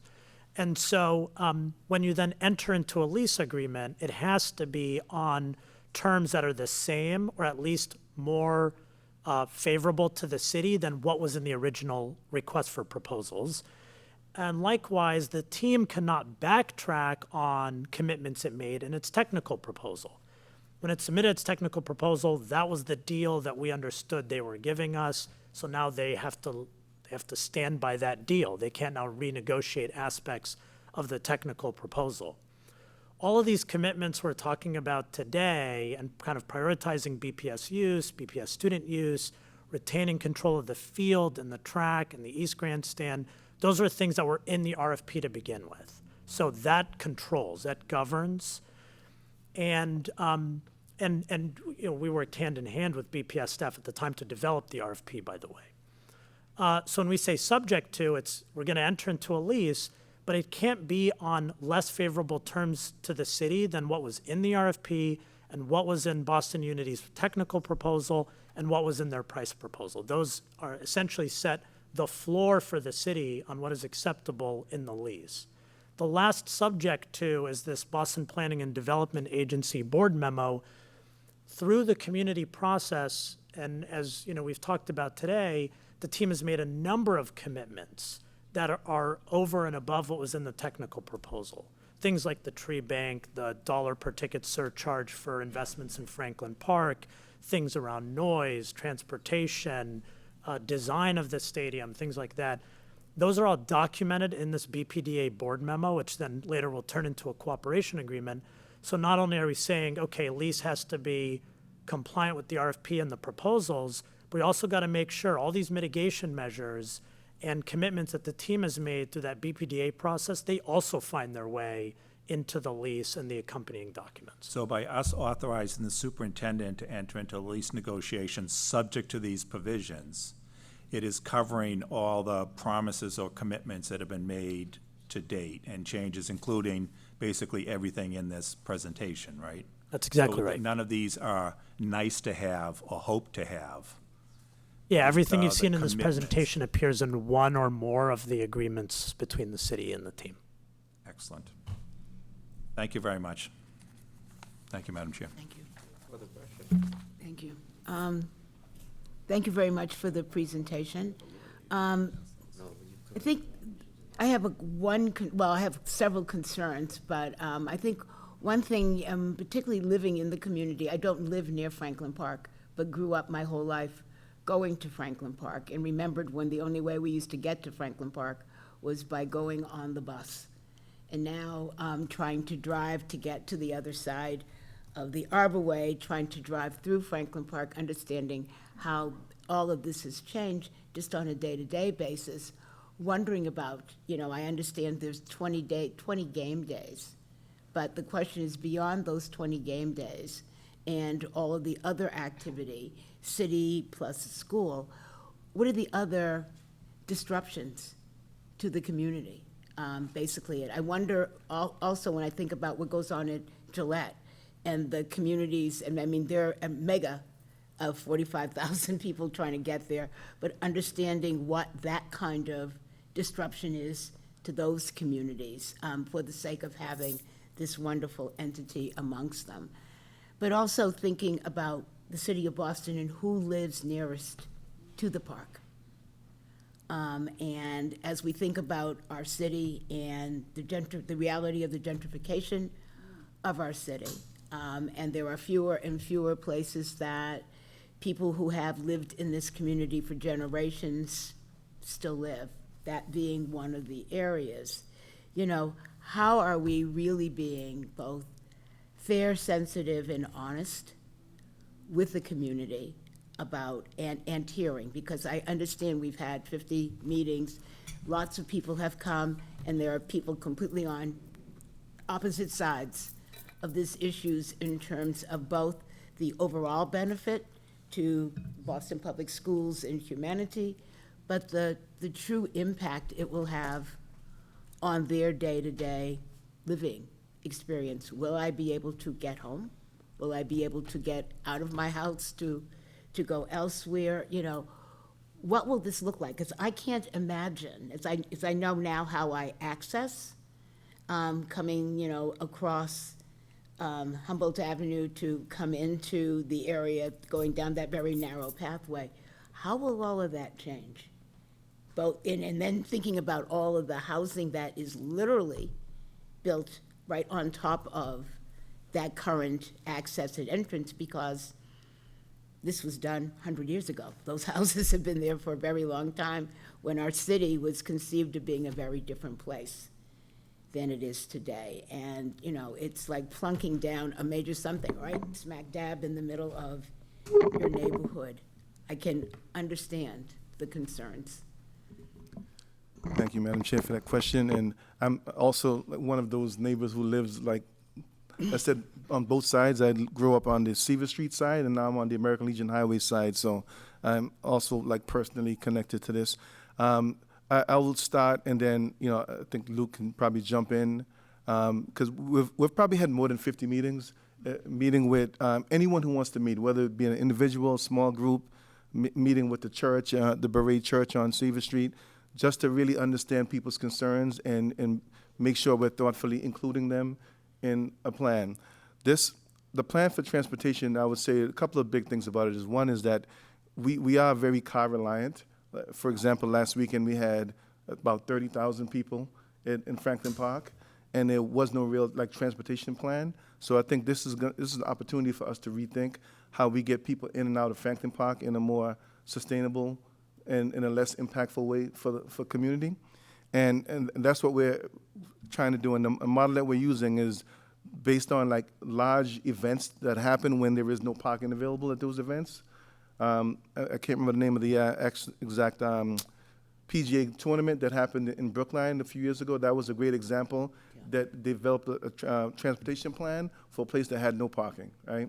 And we also know that Fenway Park is another great example where the majority of people who are going to a game there, they can't expect to drive and park there.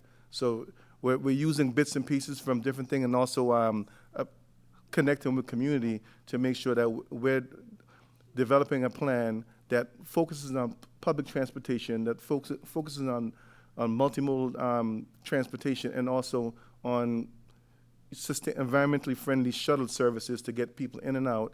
And we also want to use that as a roadmap for other large events that are happening in the park. to make sure that those also have a plan. Yeah, I could just add in on a little bit of that. So the PGA Tour that Chief Irish is mentioning is actually at the Brookline Country Club.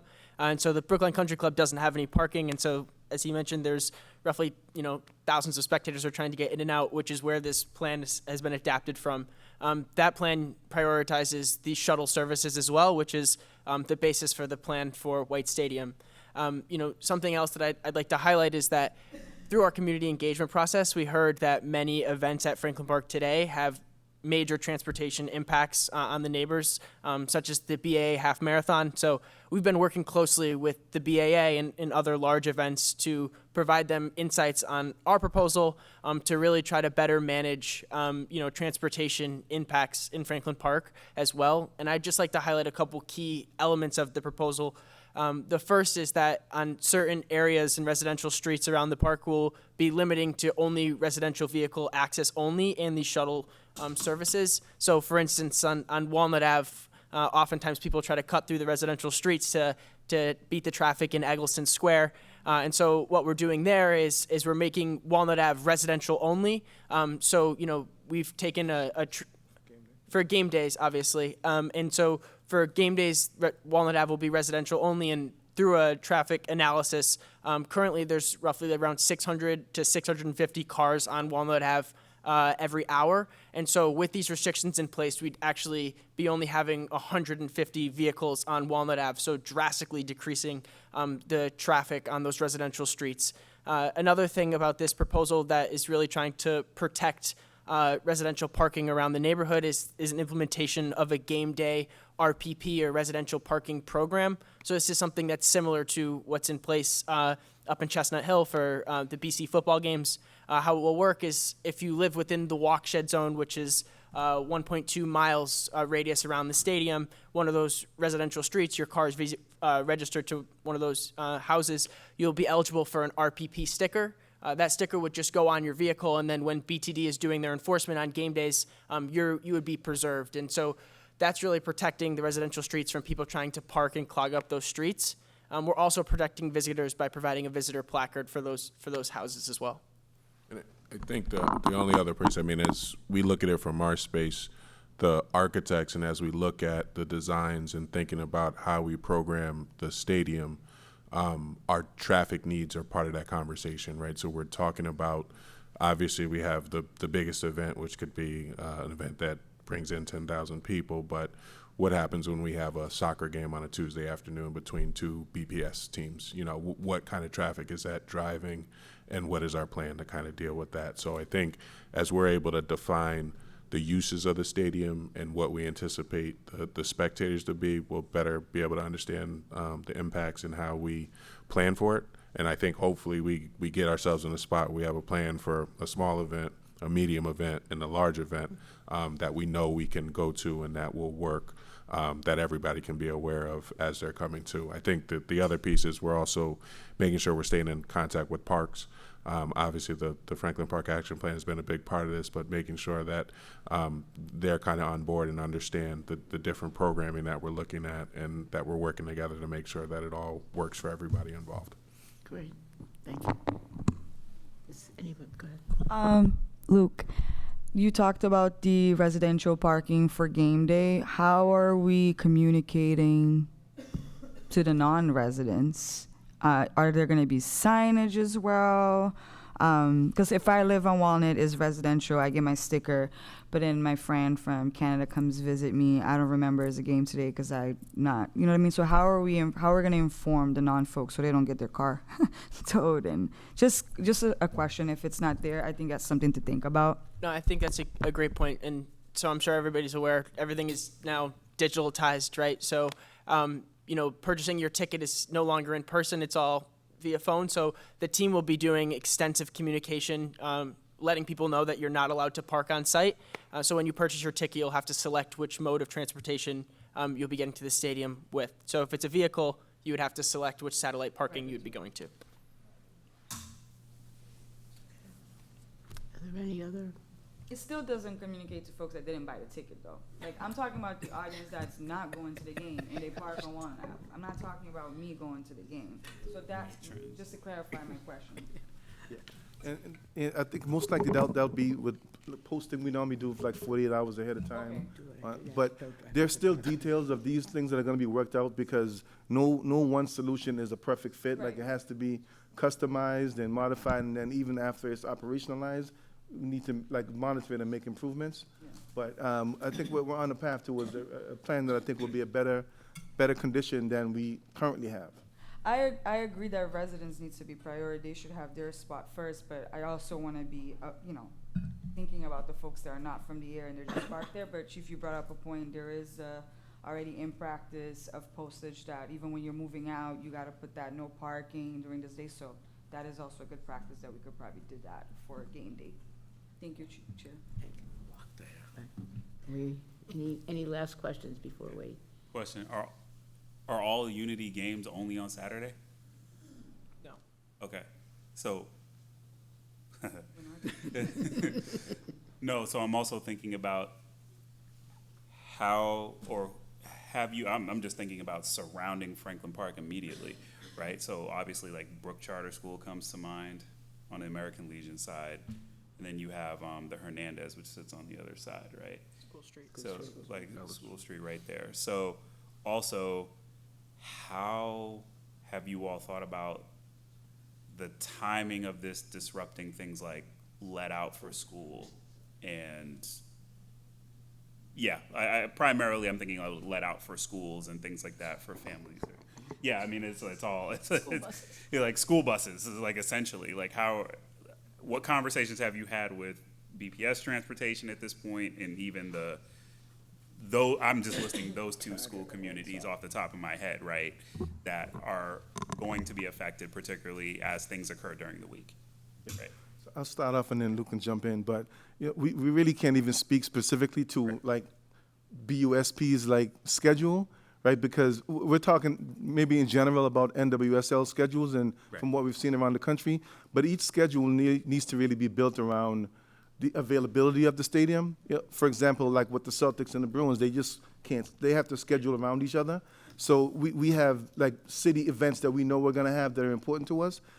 And we have days when the stadium is not available, so a schedule will have to be built around availability. And also, we've seen most of the games for other teams are on the weekend. We've seen some Saturday, some Sunday. I've seen, I think, a Wednesday game, but it could have been a holiday, that led to that particular game. So there are different factors that will have to be inputs into building out a schedule. Yeah, and, sorry, Superintendent. No, go ahead. No, I would just also like to add that, it's all based primarily on like broadcasting schedules as well. So the impact of like school timing on a weekday is probably not likely due to the games being broadcasted later at night. And also just want to, maybe I can pass it to Sammy here, but there's also commitments around like the end times of games and commitment times around when the stadium would be turned over to Boston Unity as well. So there are commitments built into the lease around timing and usage, if you're interested. This is probably my Boston competitiveness coming out, but is there a playoff season? For the NWSL? Yeah. Yeah, there is, but that's built into those 20 games. It is, okay. Yeah, so it could be, the season could be less than 20 games, because the 20 games include. I see, so that's the playoffs. max. No, not if, when. When they make it. Sorry. Okay. But the 20 is the maximum. Yeah. Okay, got it. That's a good question. All right. So are we, okay? Again, thank you all, and the committee looks forward to taking action on this recommendation at a future meeting. So thank you. Thank you. Thank you for your time. Well, now we turn to public comment. No public comment. Thank you. Okay. New business? The only new business that I just want to remind folks is that you will be hearing from us in the next week with some, looking at, to try to establish a date for a retreat in late September, early October. And next week is the first day of school, so hopefully people will get their pencils and sign up to go to greet new ones. All right, and don't forget, next Friday is the Countdown to Kindergarten celebration at the Children's Museum, 4:30 to 7:30. This Friday? No, Next Friday. That's right, Yeah. that's right, next Friday. Right, So that's- the 6th. Yeah. Okay, that's it. All right, our next hybrid school committee meeting will take place in person on Wednesday, September 11th at 6 PM here at the Bowling Building. Is there a motion to end this meeting? So moved. Thank you. Is there a second? There was a person on Zoom that wanted to speak earlier. I didn't know if you were going to have the second comment period. She wasn't able to. Did they register? She did register, but she wasn't. there when I called. She wasn't available the first time, but No, they're she two, was they're two registered. separate periods. Yeah, sorry. Thank you. Is there any discussion or objection to the motion? Is there any objection to approving the motion by unanimous consent? Hearing none, this meeting is adjourned. Thank you all and have a good night.